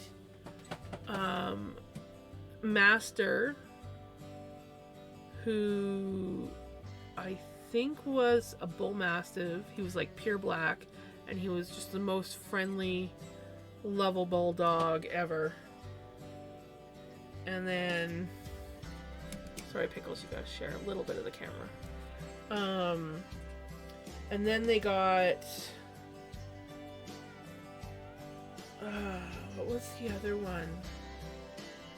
I can't remember, but she was a different type of mastiff, and she was the, what do they call it? The Neapolitan kind of markings, basically the same kind of markings as Pickles here.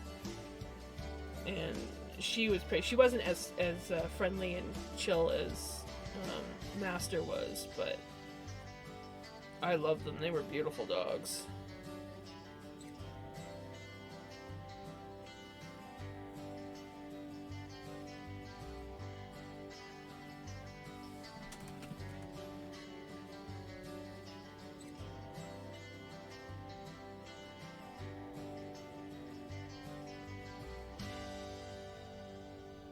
That will be beautiful. A pity! Oh, I love pit bulls. My best friend has two of them.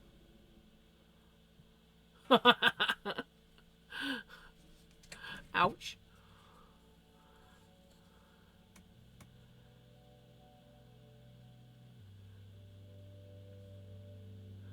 Oh, that's so cute, Guff.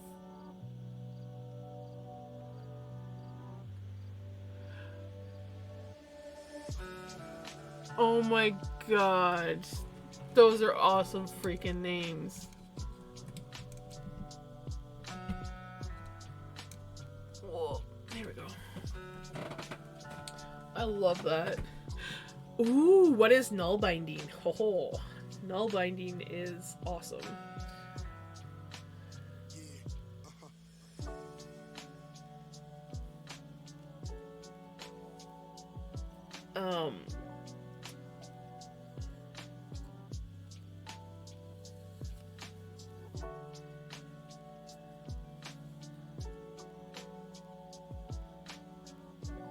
And in a sense, like, at least it made sense to me when my aunt said it, when I was describing it to her. It's also sort of like tatting in a way as well, because it's more not like, you can't pull it out like knitting and crochet.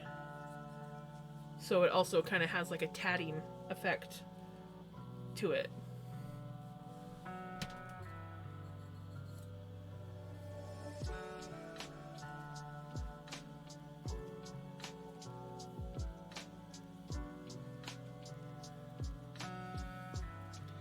I'm a extreme beginner when it comes to null binding. I want to get into it more, so I'm probably eventually here when I get myself somewhat caught up on some projects. I think I might start a day where I do null binding.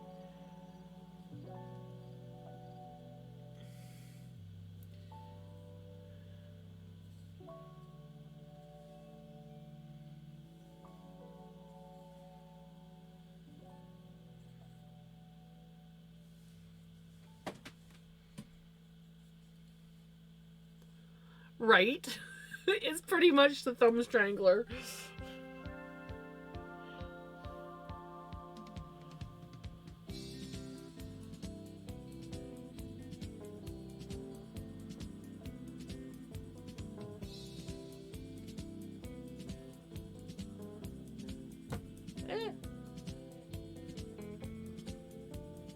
Isn't this off like a Mario game or something?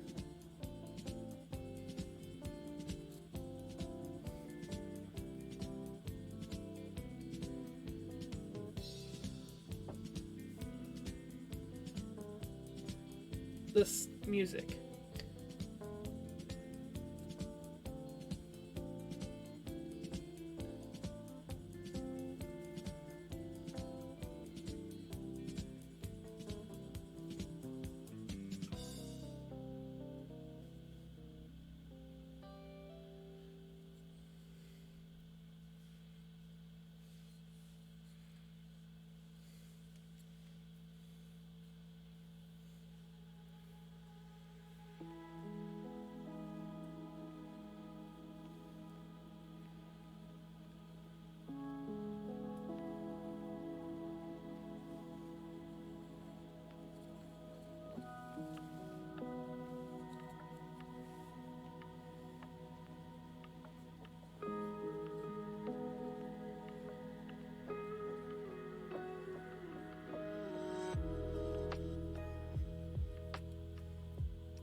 Maybe it's a different bike, but it sounds so much like.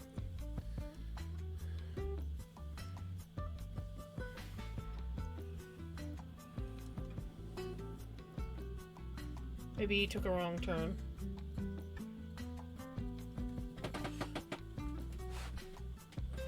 Probably someone who doesn't know the area, that doesn't realize that you can get where you're going on this road versus that road. Doesn't matter, you just gotta pick one.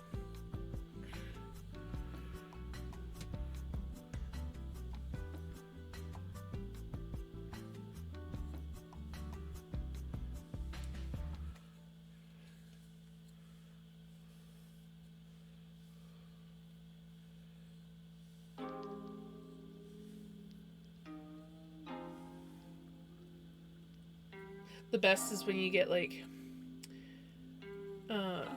big semi trucks coming through and their GPS, or like they take a wrong turn and they come down here and they're like, oh, that's not where I'm supposed to go. I'm supposed to continue on the highway. And they're basically going straight through, right? But they'll literally like back up their truck. Actually, there was one semi that got himself almost stuck trying to turn his truck around out front of our place.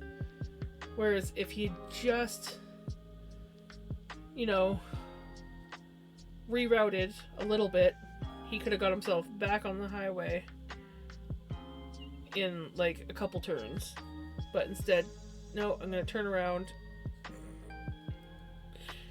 on this rural street.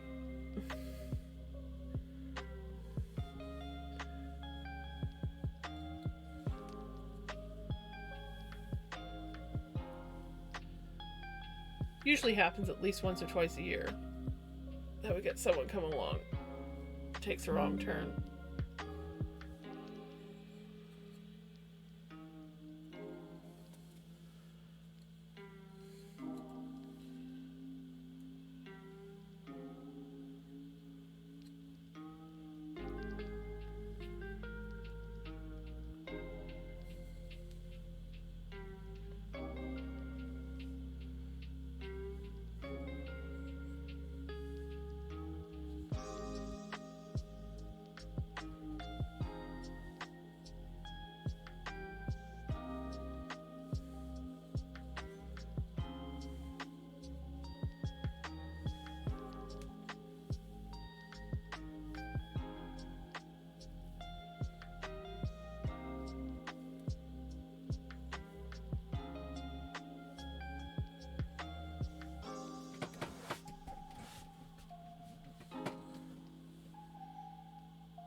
Turtle shell, turtle shell. That's what I'm doing, is making a turtle shell. Oh my god, I'm a nerd.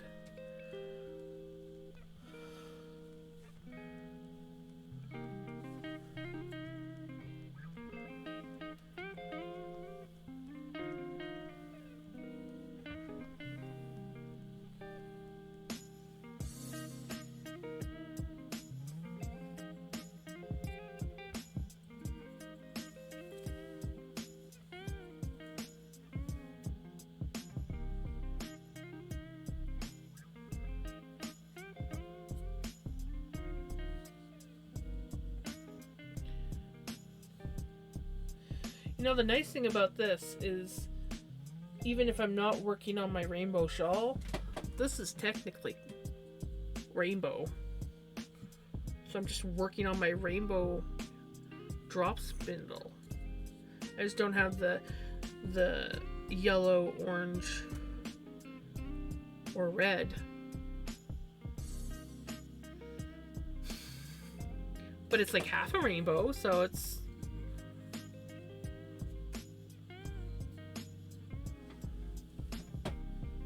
And I mean, I could always go and dye some yellow, orange, and red, and then I could do some balls and that and mix it together, but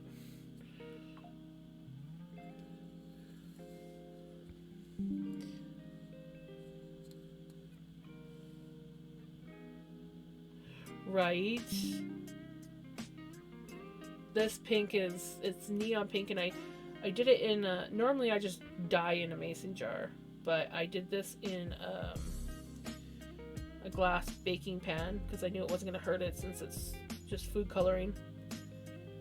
And I was trying a different way of dyeing, and I did some blue and pink, but I used way too much dye. I should have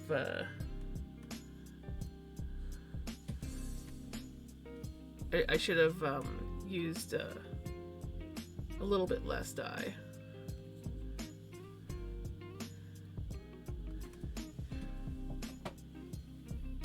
But that's the whole point of experimenting. You learn what works and what doesn't work.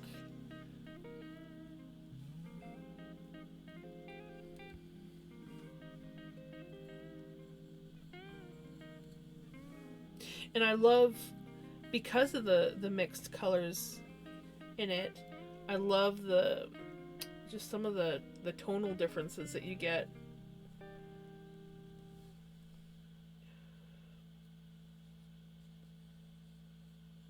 I think that's the word I'm looking for. I'm not very good at the whole dyeing, spinning, lingo. Lingo? Yeah. You know what I mean. Oh, that's not gonna work.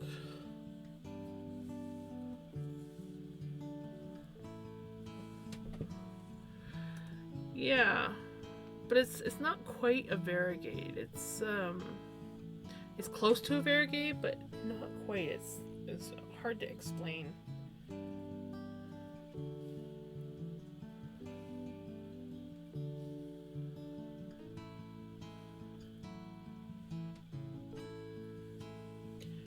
We can't see it now because I covered it up with the pink, but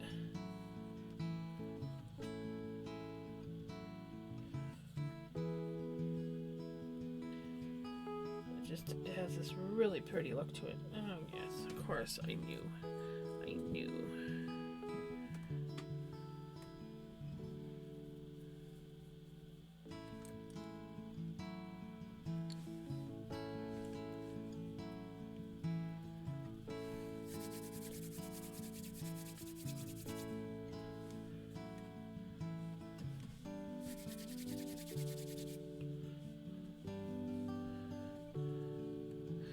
So something I want to try making for like a obviously future project down the road is I want to try, and I've said this, I think I've said it a couple times on my stream, but I haven't really.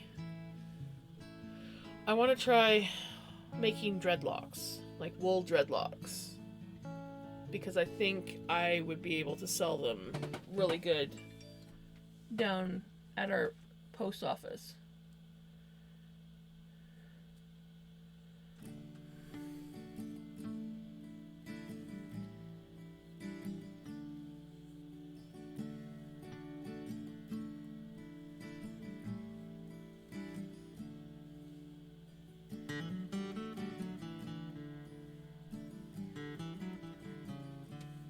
And the nice thing about that is I wouldn't really be selling them. I would be like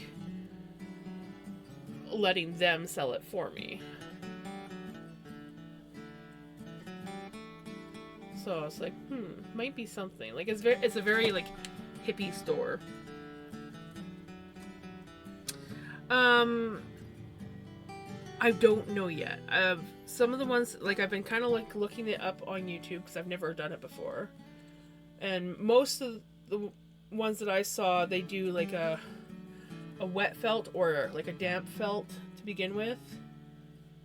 And I was like, I could probably do that. I mean, I've never really... The most that I have felt it is when I like felt a couple strands together because they're being stubborn. I'm not a felter. Oh, it's not showing up. There. It's like, you thought my hands were pink before? But yeah, I don't know if I'll have to do any kind of like needle felting on it, because you're mostly just like rolling them, but I don't know. I really gotta explore more with it, and obviously I'm going to at some point have to try it. Now the one lady that I was watching, and I kind of like her videos, she does them plain first and then dyes them after. So I am turning into a flamingo. I really am. Just like everything else. But thankfully this flamingo paint washes off for the most part. Sometimes it stains for a couple days, but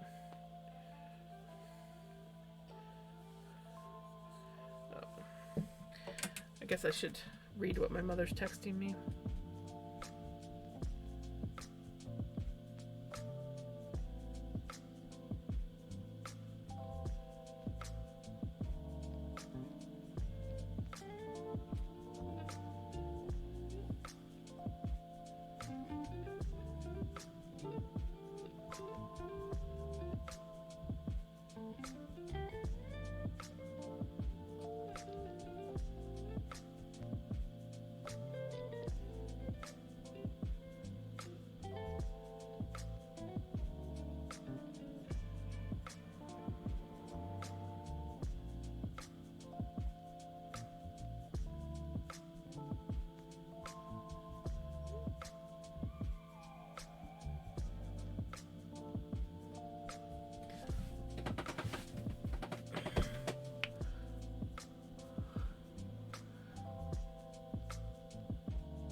I also heard something about, I can't remember what it was.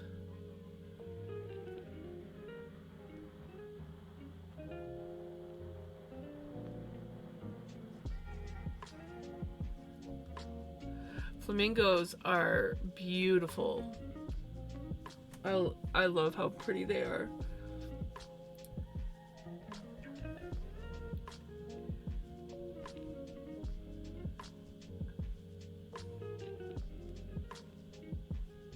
I actually used to work with a girl who was like obsessed with flamingos. She had like flamingo everything. And I even did a doodle art with a little flamingo on it for her. And then realized after that I had done the leg backwards. But she still loved it. It was just another perfect imperfection. Yes, I actually worked with a girl. Another girl.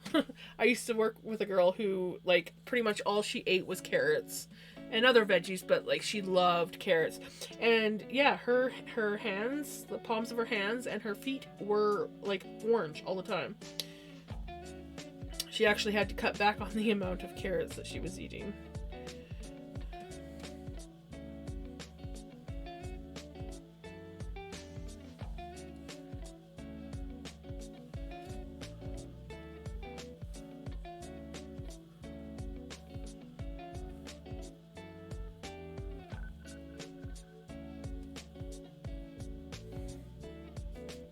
Oh, my stick is coming loose. Nothing like going to spin your spindle and your stick starts spinning inside.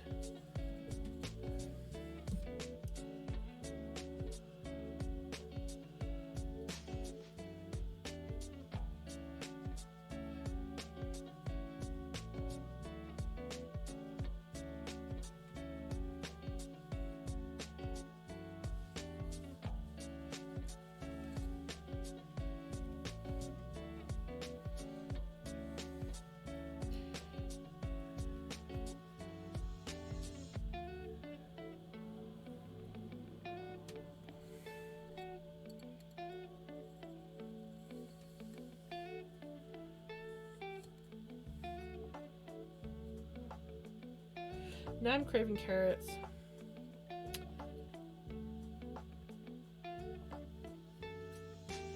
Have you guys ever had... Now, some people don't like raisins, but... like, carrot and raisin salad. I've only had it a few times and I freaking love it. I gotta like learn how to make it. Like it's the vinaigrette that I gotta learn how to do. I mean, you could probably like not put the raisins in. It would just be a carrot. Ooh, carrot and beet salad would be amazing. I don't know if you've ever had like grated beet salad, but I love beets. And I love beet salad, and I bet you if you were to grate carrots and beets and have like a creamy dill, like a creamy yogurt dill dressing, that would be amazing, because dill and beets and dill and carrots go amazing.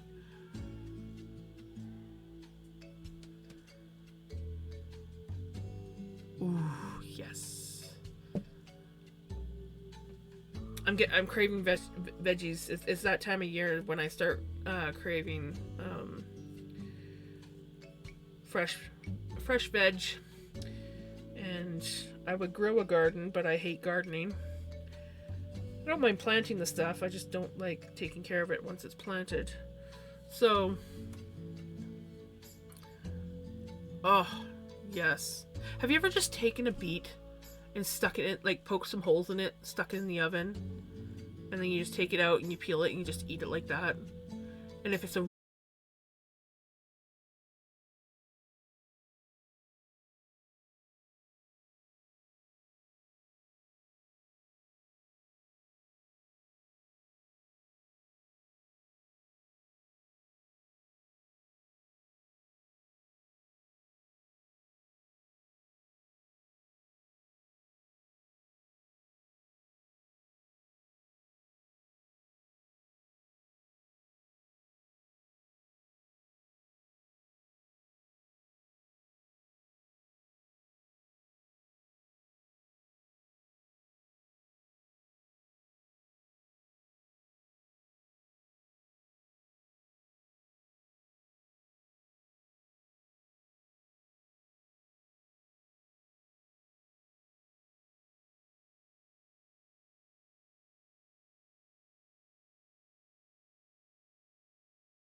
and some toast.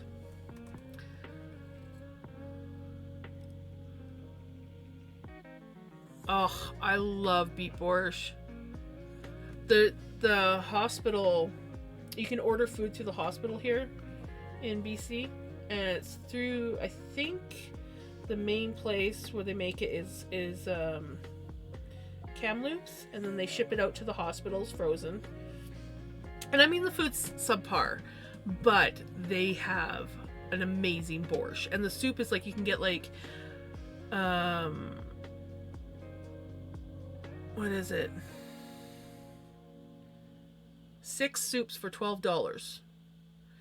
And so, like, we sometimes order the meals for Mom, so she has some easy meals, and she loves the borscht, and the borscht is really good. Like, it's like, holy crap, this is who, like, their recipe is like, they know how to make borscht. And so yeah, we'll like order like 12 borscht at a time. It's like you get 12, and they're like 2-cup containers or half-quart containers, whatever you want to call them. And they're like, so basically it's like $2 for a container of soup. And if you're not a big eater, you could make that container like last for 2 days. Or if you were like sharing it with someone and you had like a bun or some bread to go with it, then yeah, it's like 2 meals for $2. I can get 16 entrees, which are, most of them are like a decent sized meal. Some of them are a little small, like the fish ones. If I eat a fish one, I still feel a bit hungry afterwards. But 16 entrees for $100. You can't get that in the grocery store. I mean, yes, you got to add salt to it. Definitely need to add salt, but it's pretty good. Like, so yeah, we'll get those for Mom every now and then, and I occasionally steal them.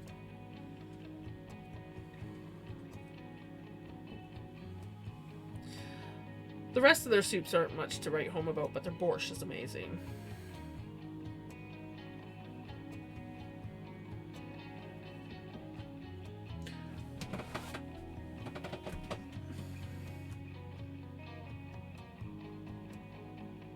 Exactly.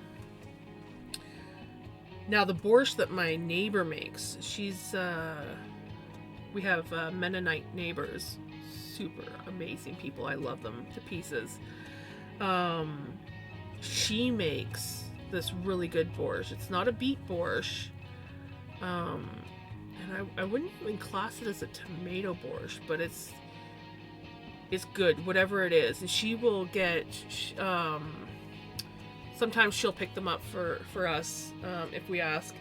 But there's a place where she gets these smoked like farmer sausages, and she'll put those in her borscht.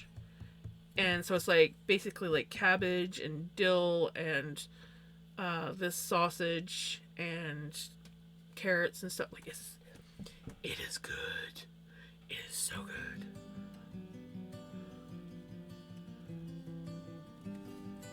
I really gotta stop talking about food, though.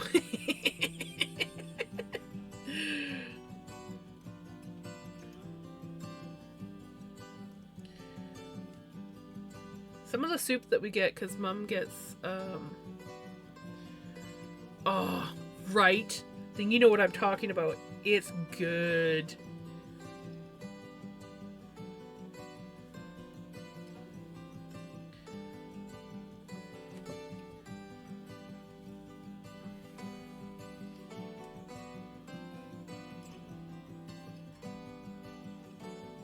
Yeah, no, I am so thankful my mom has her neighbors. They are the sweetest, kindest people. And it's like, they'll do something really nice, so you'll do something nice back. Like, you know, what did I do? I think I made some baby blankets for her when she had her kids. And then immediately she will do something nice, whether it's get you a gift or make you something and bring it over. And then so it's like, then you go and you're like, okay, awesome, they did something really nice.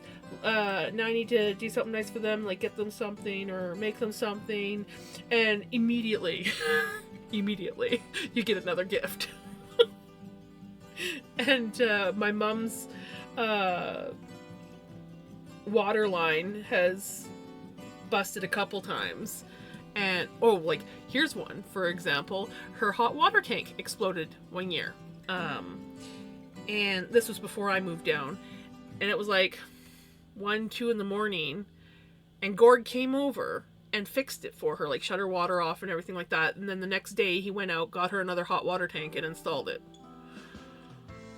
Like, just, and then my battery went kaput in my car, and Gord came over and like the battery was toast because obviously it died. I had a parasitic drain on my car, and the battery died, and then it froze.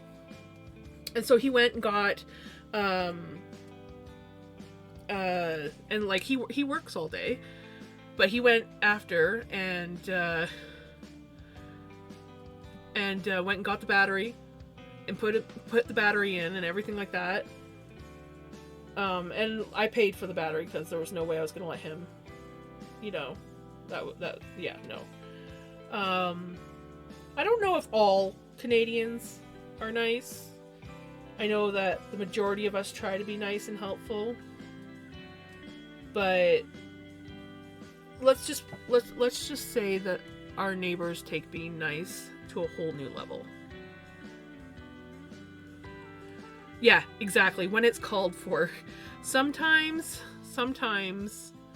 we have to be not so nice.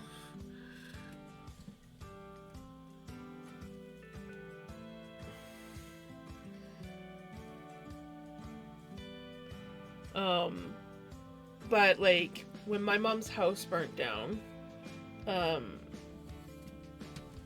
my neighbors, they were in the process of building their house, so they were living in a camper trailer. At the time, I believe. They were still in their trailer. And my mom's house burnt down. She didn't have house insurance, she didn't have any kind of insurance on her house at the time. And she was lucky that her car, which also got destroyed in the fire, was insured, and it was like had such low mileage on it that she got like, I think she ended up getting like $15,000 back on her car. And that $15,000, thanks to her amazing neighbors and all their friends, they all got together. This trailer that we're in, this my neighbor's father owned it. They had bought it for $8,000, and it was just sitting on their property. They hauled it here. They cleared all the rubble from the fire. They poured cement pads. They hauled this trailer and put it on the pad, got everything hooked up. They painted it and built a little porch on, and everything that they did. And all Mom had to pay for like all the labor of everything that was going on was basically the I don't even think she ended up having to pay the full $15,000. So basically her car paid for everything, but she never would have got that if it wasn't for her neighbors. Like, just my heart when I think about all that they have done for my mom is just, couldn't have met better people. And so I strive to just like be like this much. Like, I'm like, I work hard to just like be as like just somewhere in the vicinity of how kind and helpful they are.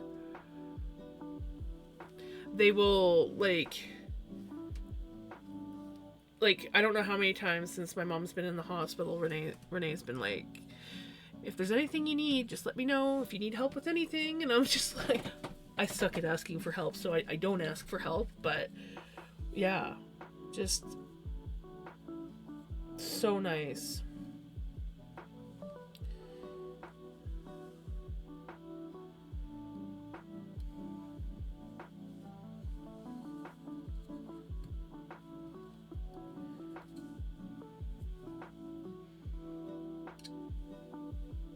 But yeah, if there's ever anything that like we need fixing, and especially if it's like an emergency, Gord will come over and fix it, or figure out a way to get it fixed.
Coffee time!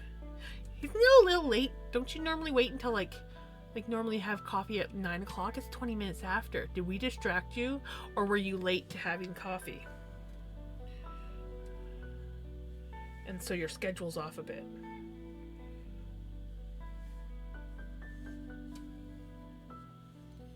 I wish I could have coffee. I could make tea, but I'm actually feeling all right with my water from yesterday. I was gonna go get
key color in the purple is dyeing my hands because I forgot to wash my yarn after I spun it up.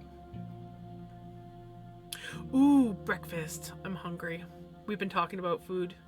Yeah, it's bleeding, and then I am spinning with this stuff as well, and it bleeds really bad. So it'll be fine once I wash it. It's just the initial bleeding, because all it's been is like it's been dyed and then rinsed.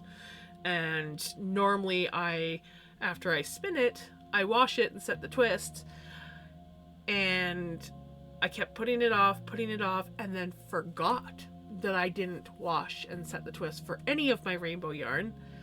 And then I started knitting it, and when the pink started bleeding, because the pink bled as well, the pink's the worst, the rest of the colors don't really bleed, but when the pink started bleeding, I was like, oh yeah, it's still bleeding even though I've washed it and everything, you know, that will happen. Good old pink. And then I was like almost halfway through the pink, and it was like near the end of my stream, and I was like, I didn't wash any of this. And I'm like looking, and I've got everything caked up, and I'm like, I'm not turning it back into hanks to wash it. It can get washed after I've knit it. So it'll be good once it's all like washed. It won't really bleed anymore. Maybe a little bit, but it shouldn't stain anymore after the initial wash.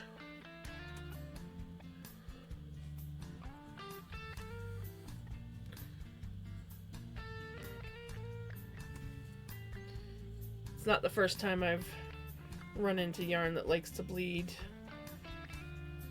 after I've dyed it.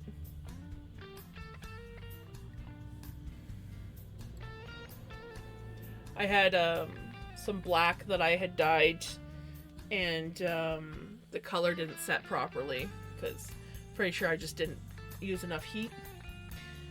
And so most of the black came out, and I got gray. But when I was spinning, my hands were just covered in black. It was quite the process, and then it took so many washings to get it to stop bleeding. Black water. Yes, drop spindles. This is a Turkish drop spindle. There's many different drop spindles out there, but this is my preferred method. It makes these really beautiful turtle shells. This is one that I've spun up. It still needs to be plied.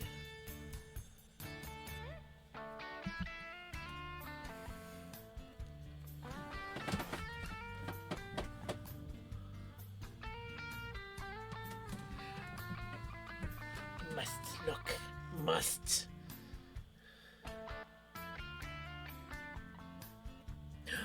Oh my, that is so pretty. See, I want to do that so bad.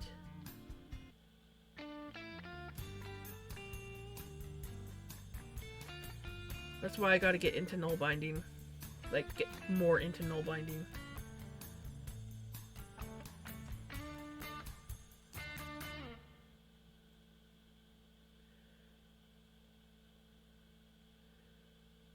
I freaking love it. I absolutely love it. That is awesome.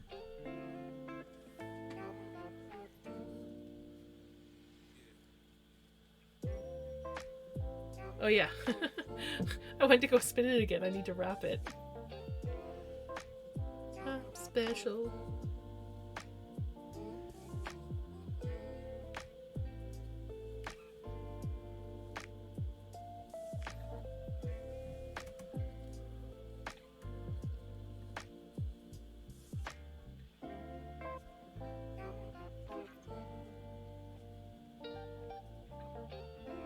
Well, you see, I did actually do 5 minutes, and then I went back to knitting for a couple minutes, but then I got distracted talking about different drop spindles, and by the time I, got through yabbering about those, I realized, well, this is technically a drop spindle night, so I might as well just start dropping spindles.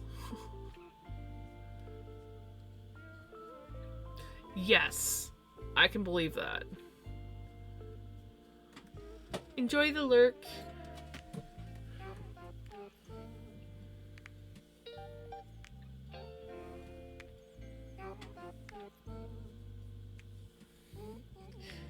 I like the write up for Frosty Tools on that one.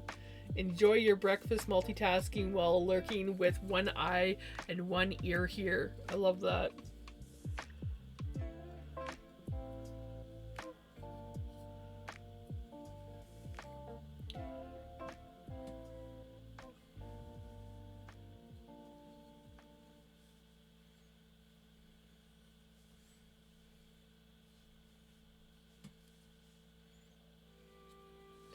Here, I don't know if the camera will pick it up, but this is the color.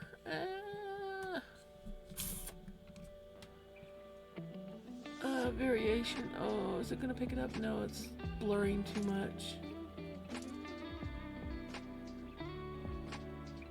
But there's like several colors in one color, so to speak. It's just really pretty. Right? I love it. Maybe I'll take a picture and post it on Instagram and see if the colors will show up better that way.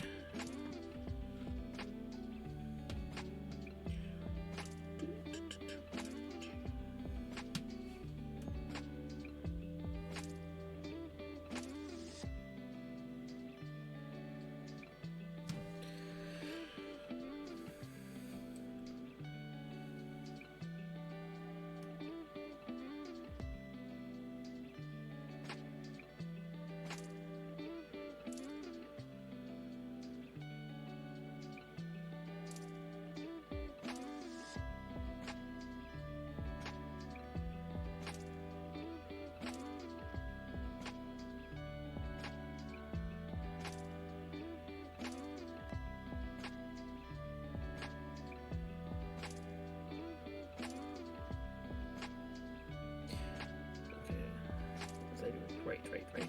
I remember what I was doing. I was going to add a picture.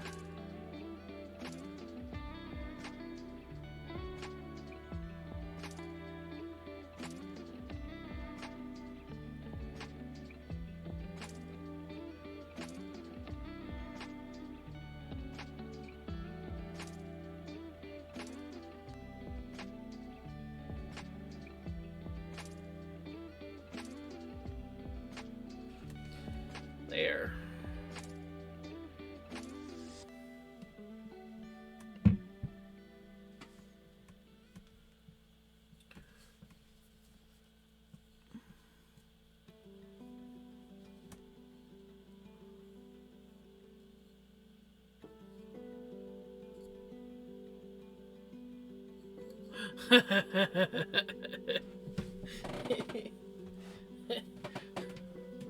Otherwise, you'll be hooked and never get off. Twitter does nothing for me. I never could get into Twitter. I tried many times. It was just nope. But Instagram and Facebook, I can spend hours sometimes scrolling on them.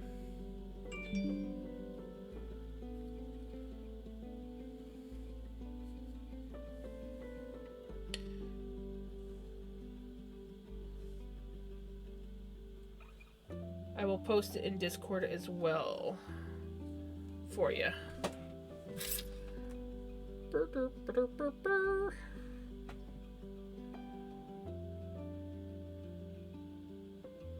There you go.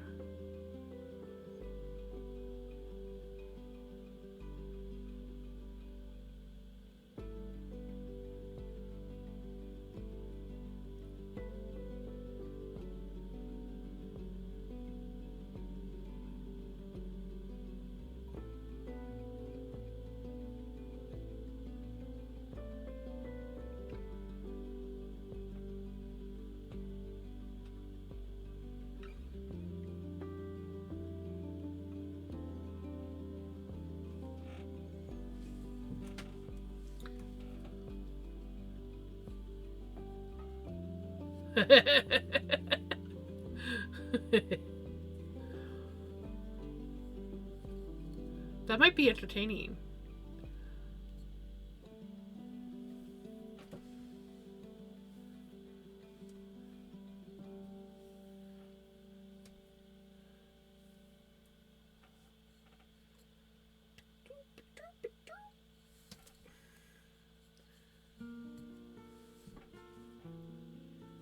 I mean, I'm not gonna lie, I would probably find that quite entertaining.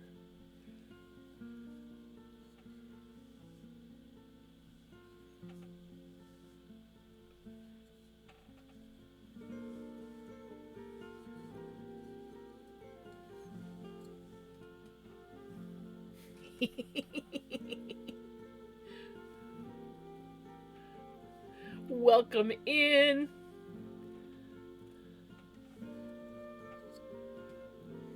What kind of shit are we starting?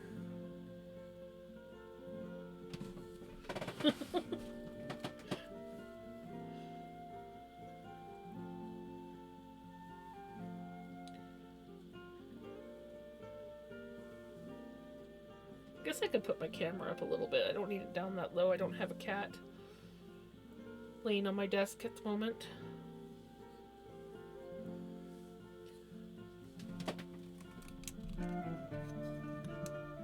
I think I actually put it down because I was trying to show the yarn.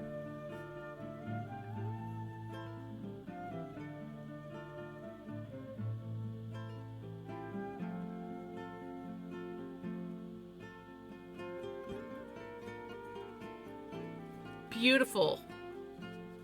Beautiful. I like that.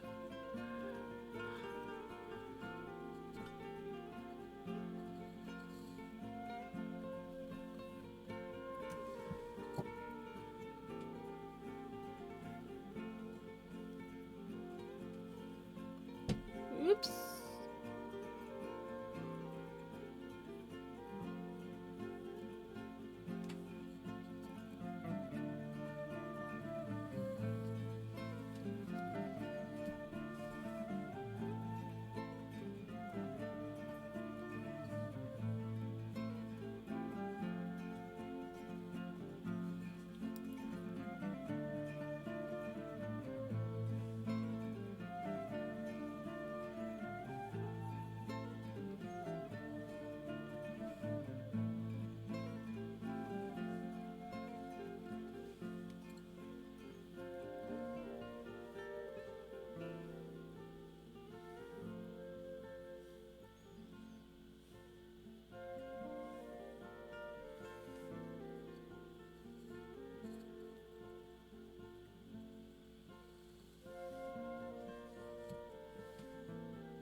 Welcome back from Adlands.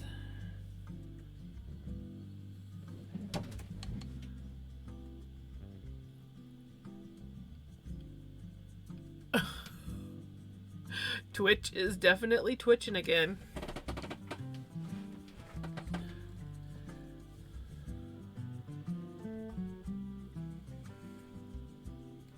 It's just a bit twitchy.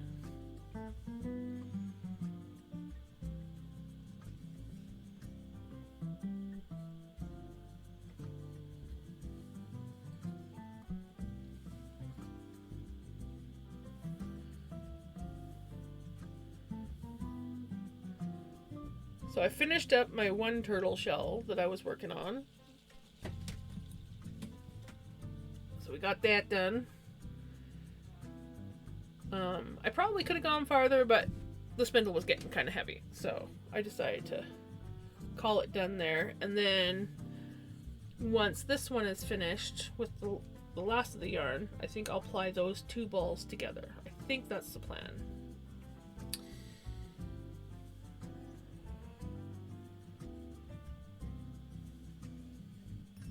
So we will see when that time comes.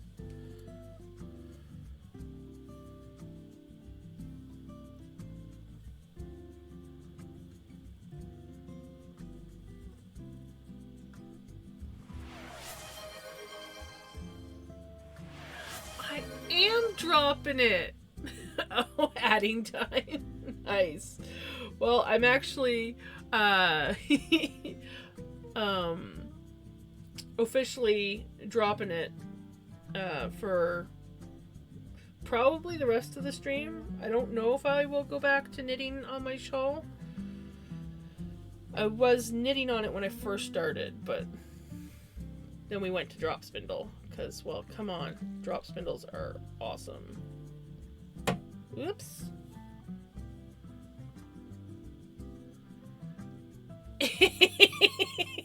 Right? Well, it is drop spindle night. My Wednesday nights are dropping it.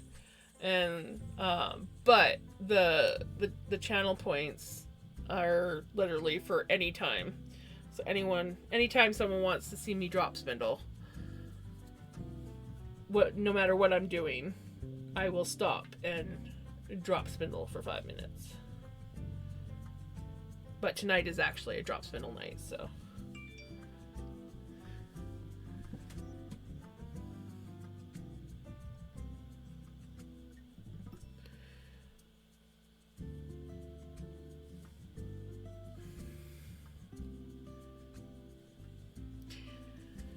And yours was 5 minutes. I did go back to knitting.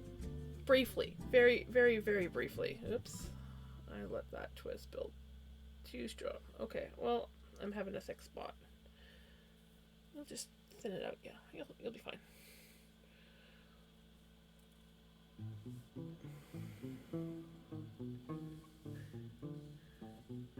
I know, I barely went back. I was like, okay, yeah, start knitting, and then I got talking about spindles, and then I was just like, screw it, there's no point. I'll just do drop spindle.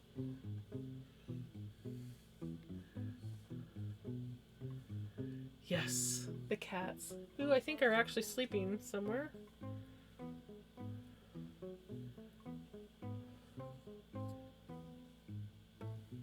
But we like when the cats are being summoned, because they're just too darn cute. So.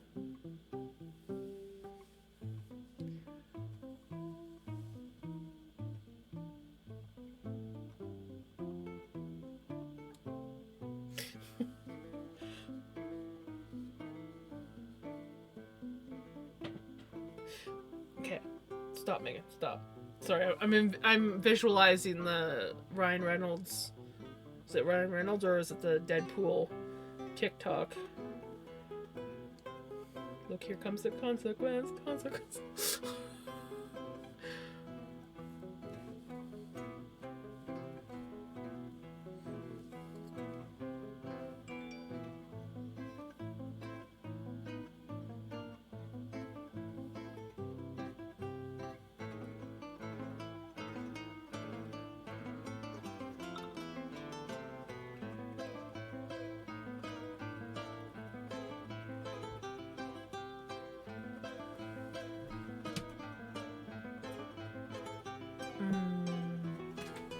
Now you're making me want,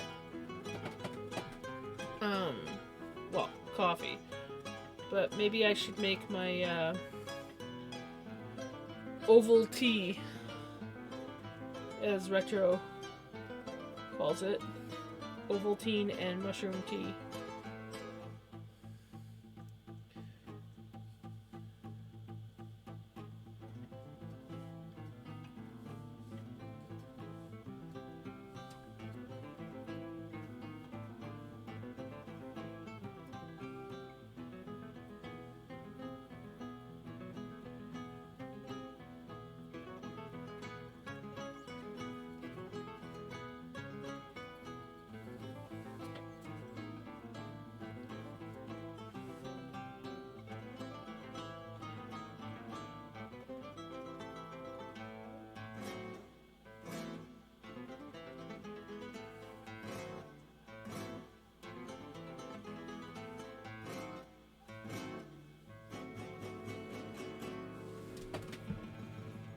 The colors are so pretty. It's not showing as pretty as they are. It's way prettier in person.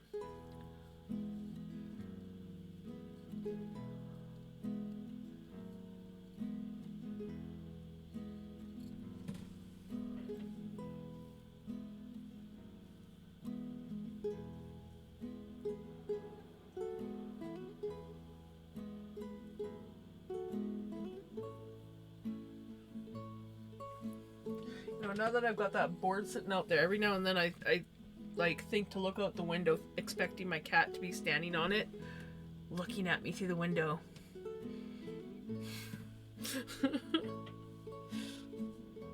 You've been over there long enough. Come home and give me cuddles. She got spoiled today because she was out with me while I was doing yard work. So she got to spend some time. She got to climb the magnolia tree twice. The one time I had to help her down because she climbed up too high. Couldn't figure out how to get back down.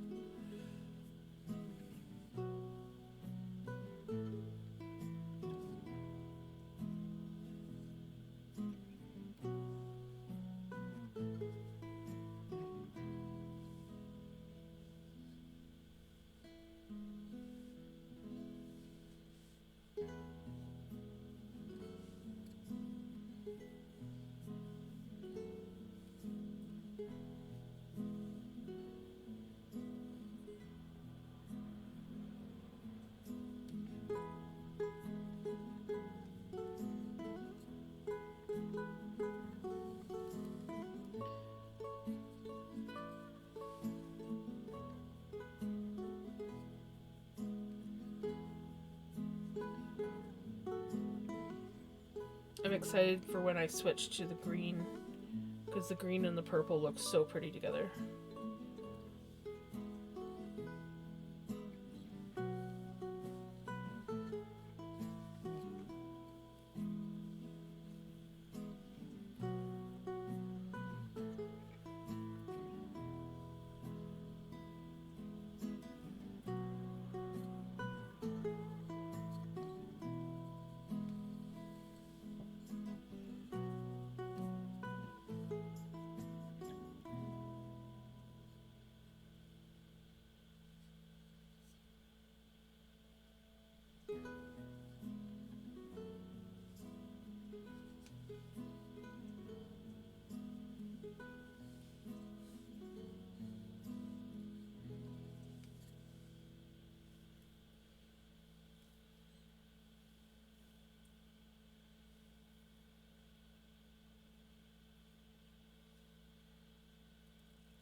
Pickles. Hi, baby.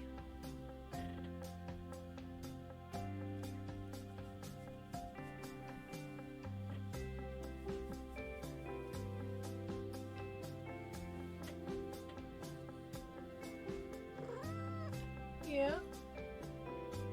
Give me a second. Just let me wrap this up. And then I'll give you pets.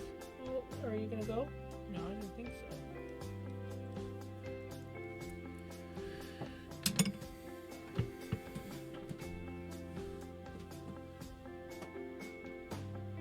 Oh. Right. We have a Piccolo. Well, Pickles. Piccolo's her nickname. It's not often that you give your animal a longer nickname than actual name, but you know, it'd be funny is if I was like petting her and turned some of her white pink from all the pink on my hand. That would be hilarious. It wouldn't stay, but she could be my pink cat.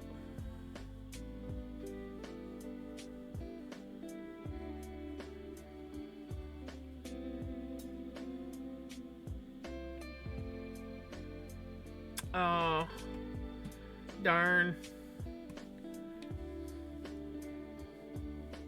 I just remembered that I saw a text from my mom and I should probably answer it.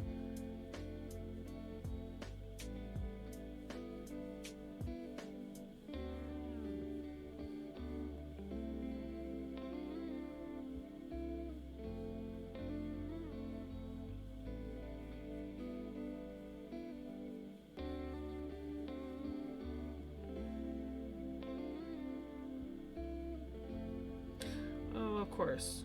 You're on camera, so you gotta clean yourself.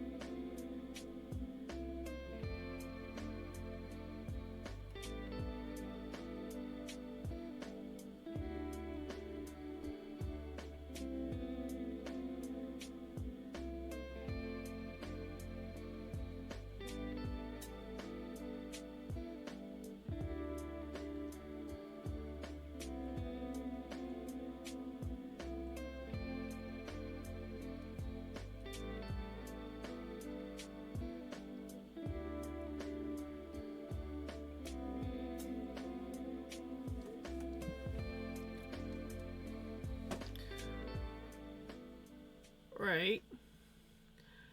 Have a good night. Take care.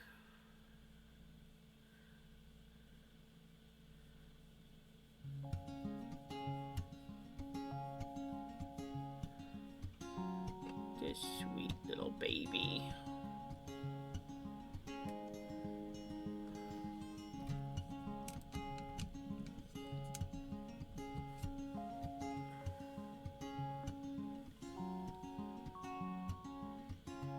Pickles. What you doing? You're looking at my phone like there's something to play with. There's not. There you go. Yeah. Belly rubs? Or are you done with belly rubs? Oh, maybe, yes, maybe. I don't know.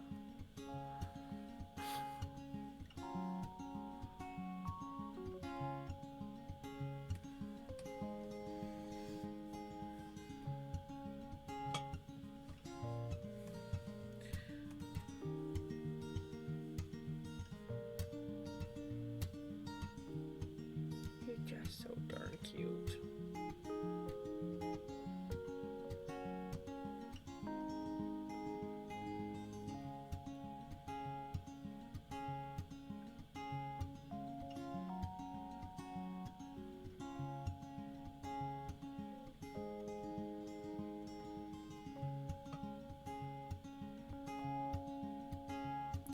Like how can you do any work when you got this cutie pie?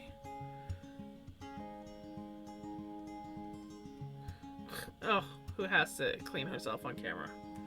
Okay, well, we'll give you some privacy. Oh, it says, yeah, that's what I thought. I didn't think you were finished. That's exactly it.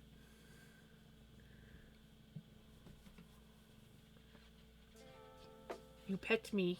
You got all your oils on me. I must clean.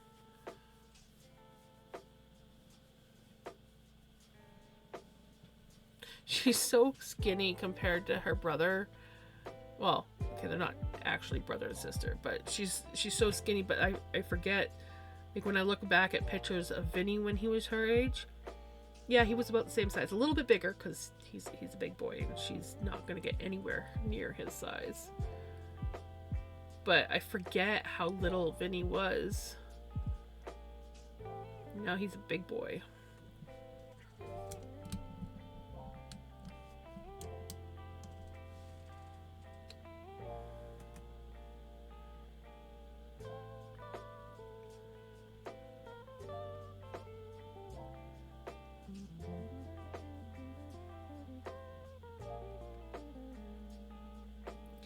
Clean. Clean. Must clean fur. She's like, what is that sound coming out of your mouth? God, look how pink my hands are. I flamingo. And the camera is really not picking up. Like, this is like pink.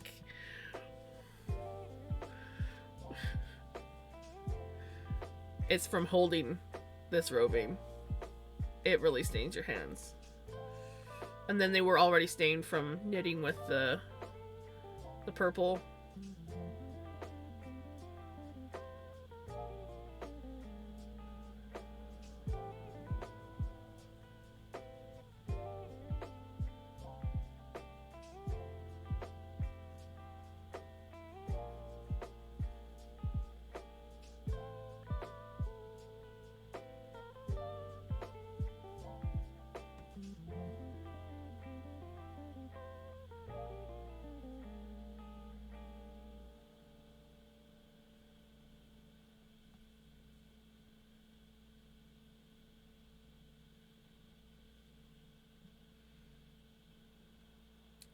So cute.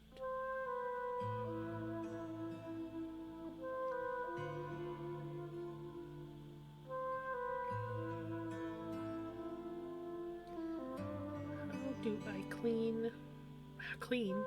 This got me talking about cleaning. How do I spin? Oh, you heard my feet moving on the floor? How do I spin when I have this sweet baby?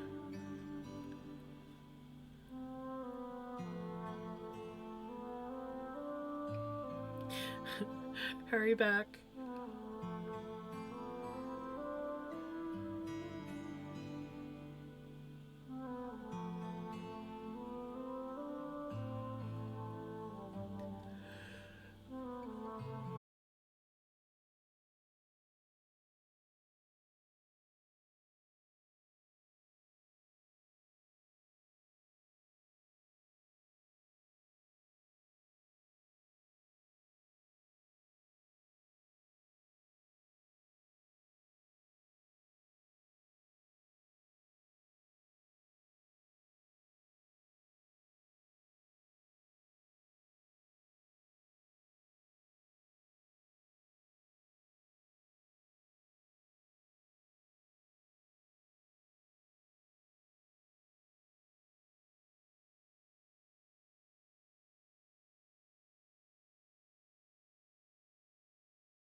Come on. I can't right now.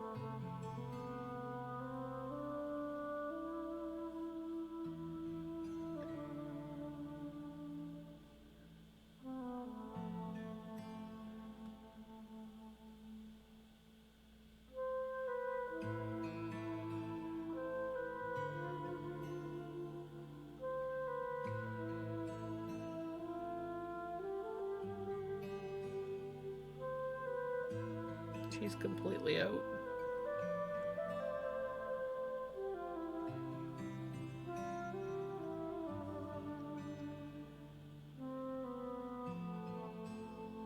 I cannot move. I am being held captive.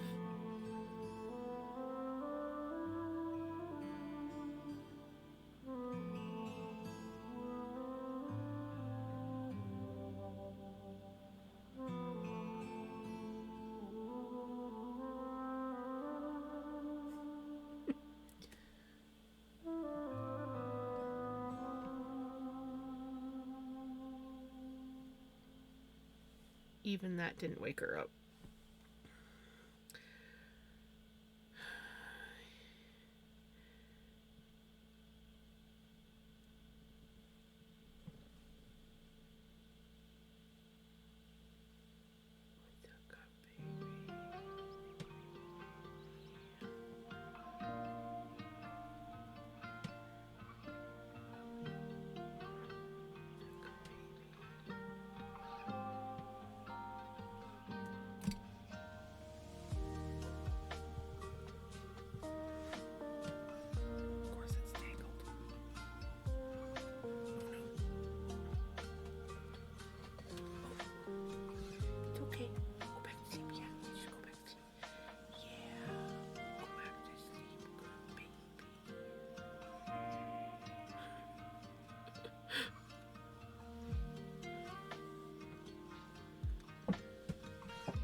Oh, I know my chair. My noisy chair. Yeah.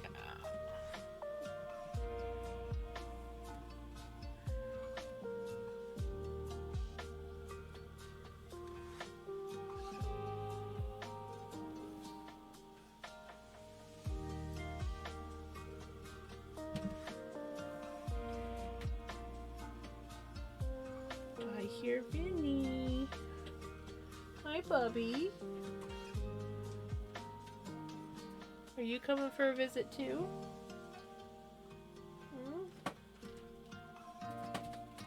Oh God, you're so big and heavy. Oh God.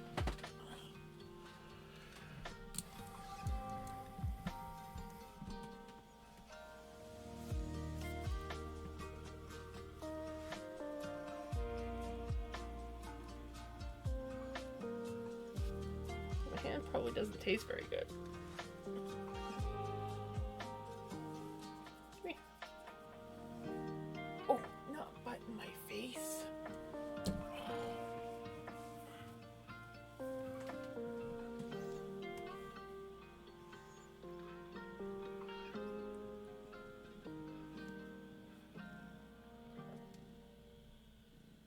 You be nice.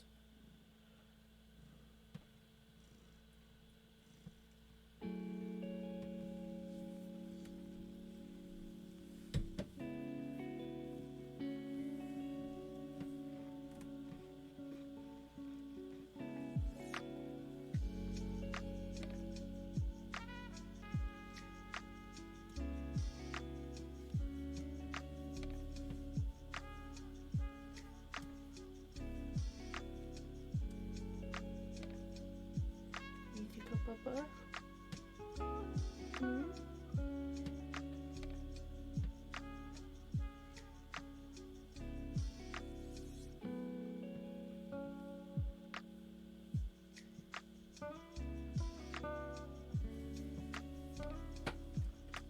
You done already? You done already? Oh, you see the mosquito. That's what you see. You see the mosquito. Yeah. Welcome back from ads.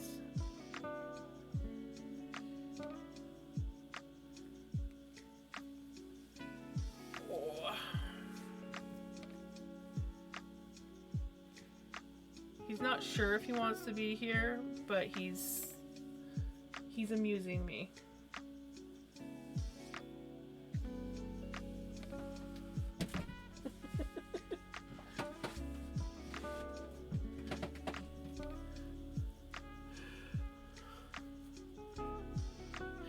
I hate mosquitoes too. Can't remember if I left the door open for them to go out on the porch, and that's probably why there might be mosquitoes coming in, or they're coming in through the broken window.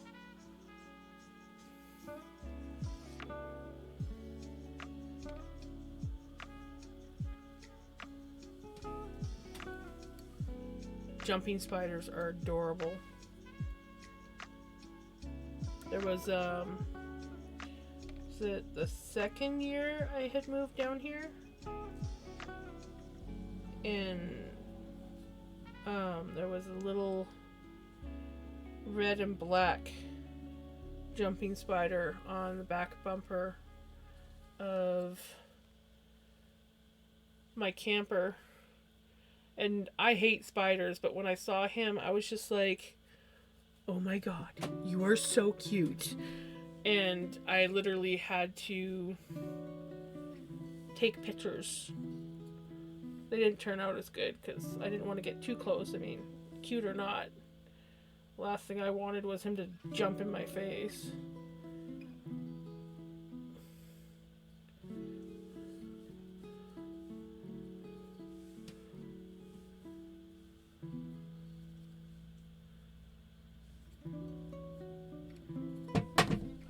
That. I was like, I can save it. I can save it. No.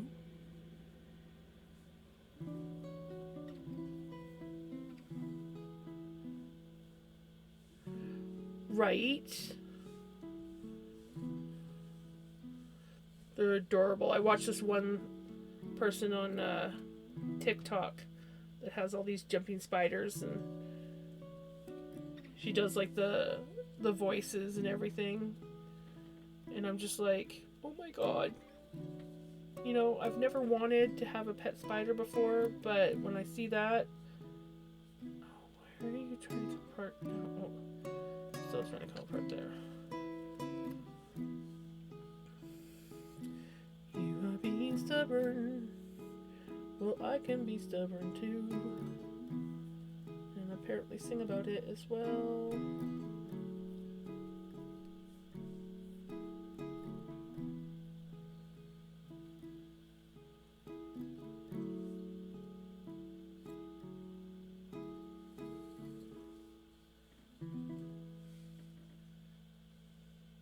And then the little cartoon skits, Lucas the Spider. Oh my gosh, I love those.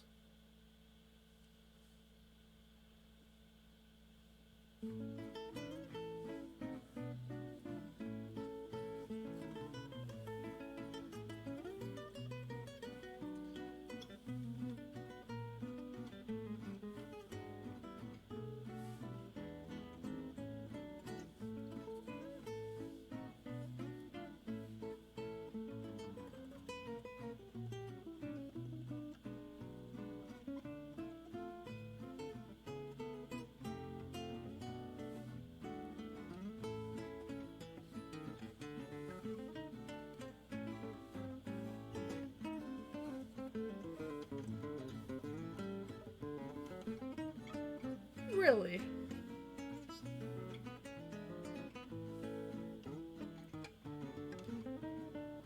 That is an interesting fun fact.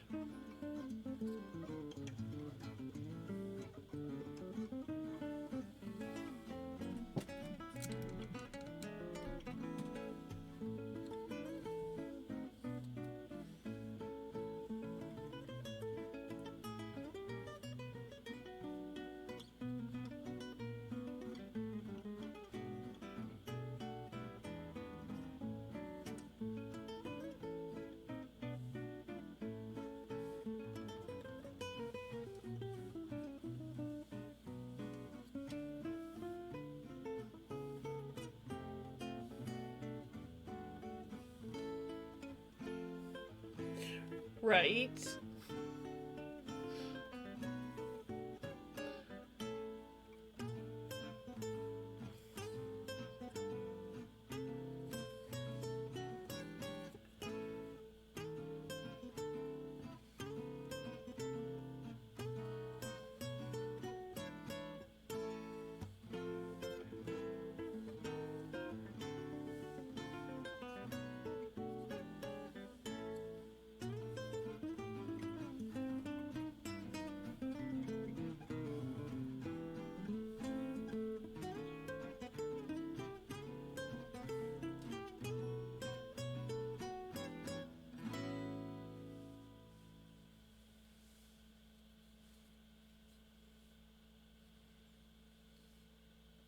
I always tell spiders because I really don't like them. I said, but if you stay outside and out of like my way, so like don't be hanging around my doorway or anything like that. But if you stay out of my route of going in and out of the house or anything like that, you can do what you want. But if you come into my house, and especially if you go on my ceiling, I am sorry, but you are not allowed to live.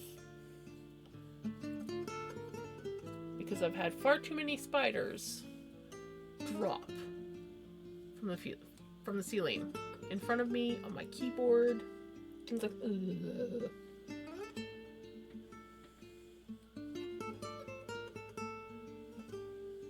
Okay, let's not talk about the creepy part of spiders anymore.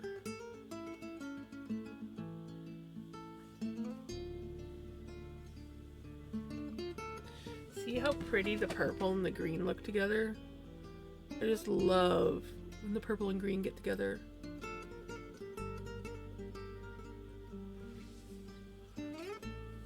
Chair, cup, paper.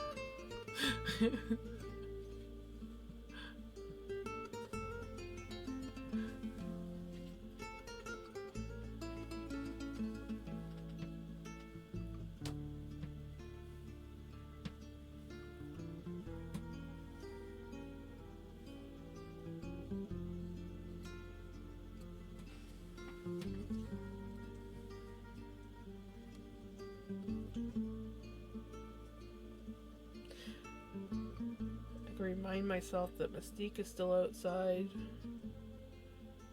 because she wanted to be outside, but she's not meowing,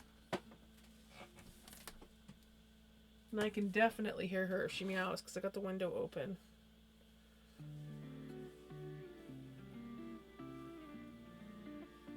Well, the one pane is open and then the other pane is broken, so. And if she really wants me, I can hear her even with the windows closed. Like earlier today, I came over and pretty much just sat down with my cup of coffee.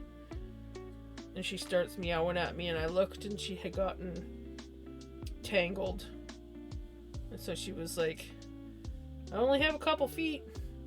Get back out here, Mom. Fix this.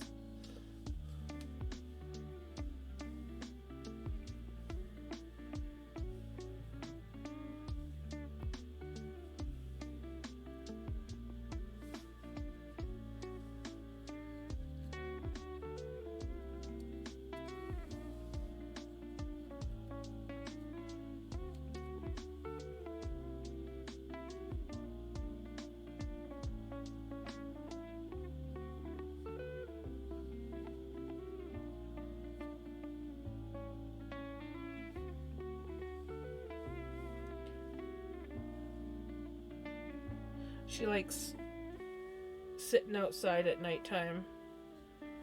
Because that's when all the mice come out. And so she always, like... They love to, like, live underneath both my camper and Mom's trailer.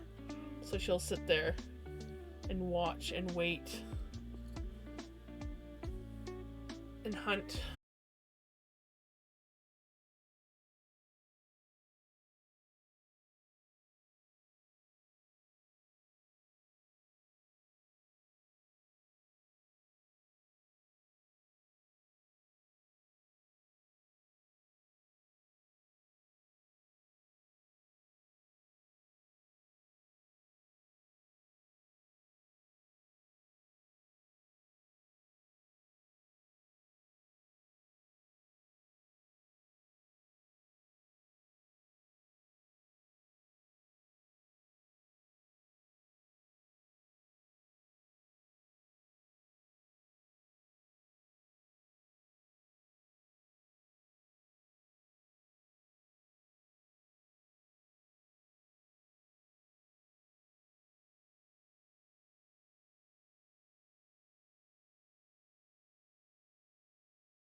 Newfoundlander crossed with not border collie, but like collie, like the Lassie dog collie.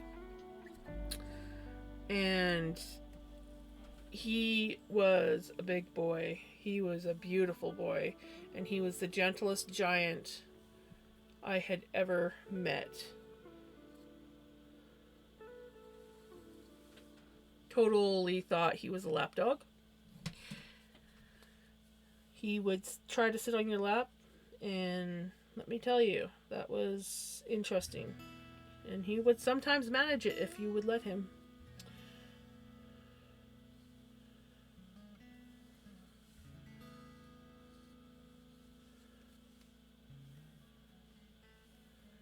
And then my brother got Handsome, who was a purebred Newfoundlander, but he had slight behavioral issues.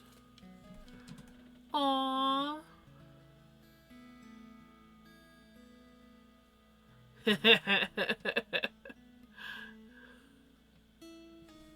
Nice.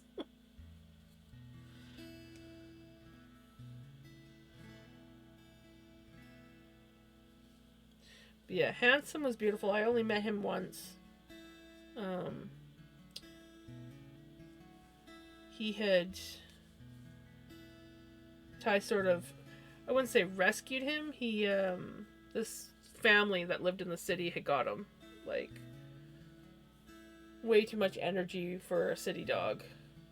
And they didn't have time to like take him for his walks and hikes that he needed. So Ty took him. And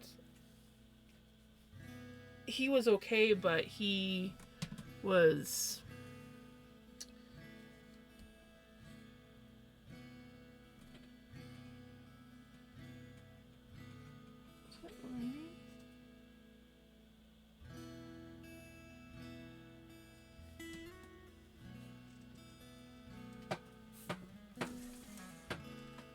oh no, it's Sticky.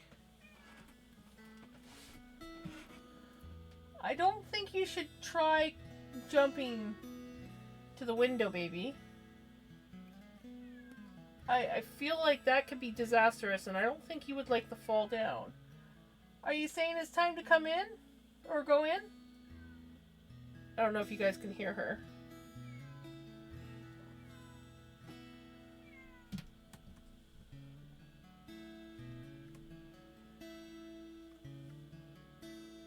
Look, it's Pickles.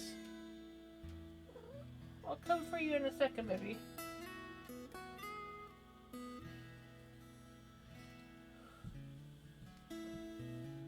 I would open the window and let you in, but let's just see how this interaction goes.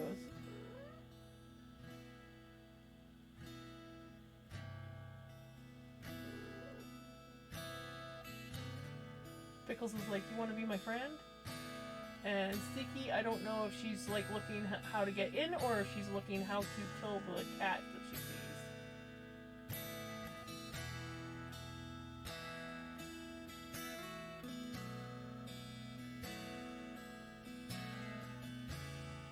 Sorry, this is a very interesting moment.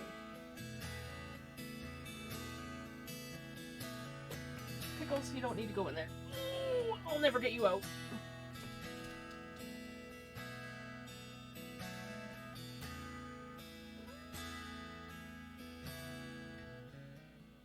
Pickles wants to make friends. I'm not sure what Sticky thinks.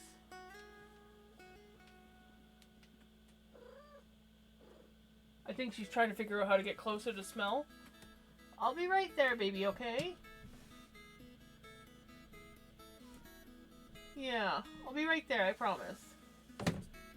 I promise. I am being summoned. I think... Yeah, no, I'll be back. Hi, baby. I'll be back. I'm just gonna go put her inside. And then I'm gonna come back for a little bit longer. And then... I should probably be ending the stream. Actually, maybe I should end it now. Sticky can wait. Let's find somebody to raid. Ouch. I know, Pickles, you're curious now. Ow!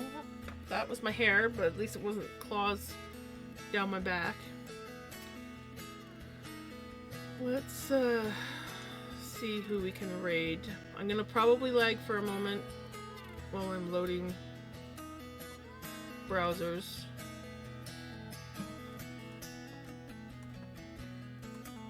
Oh, you see a bug now? Oh yeah, I see the bug you see. You can't get it, it's on the other side of the glass.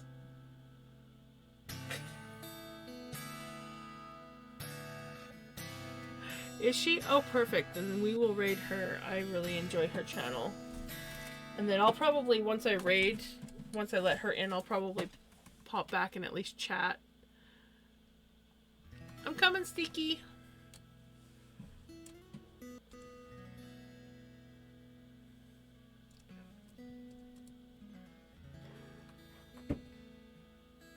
Oh. It always gets so laggy.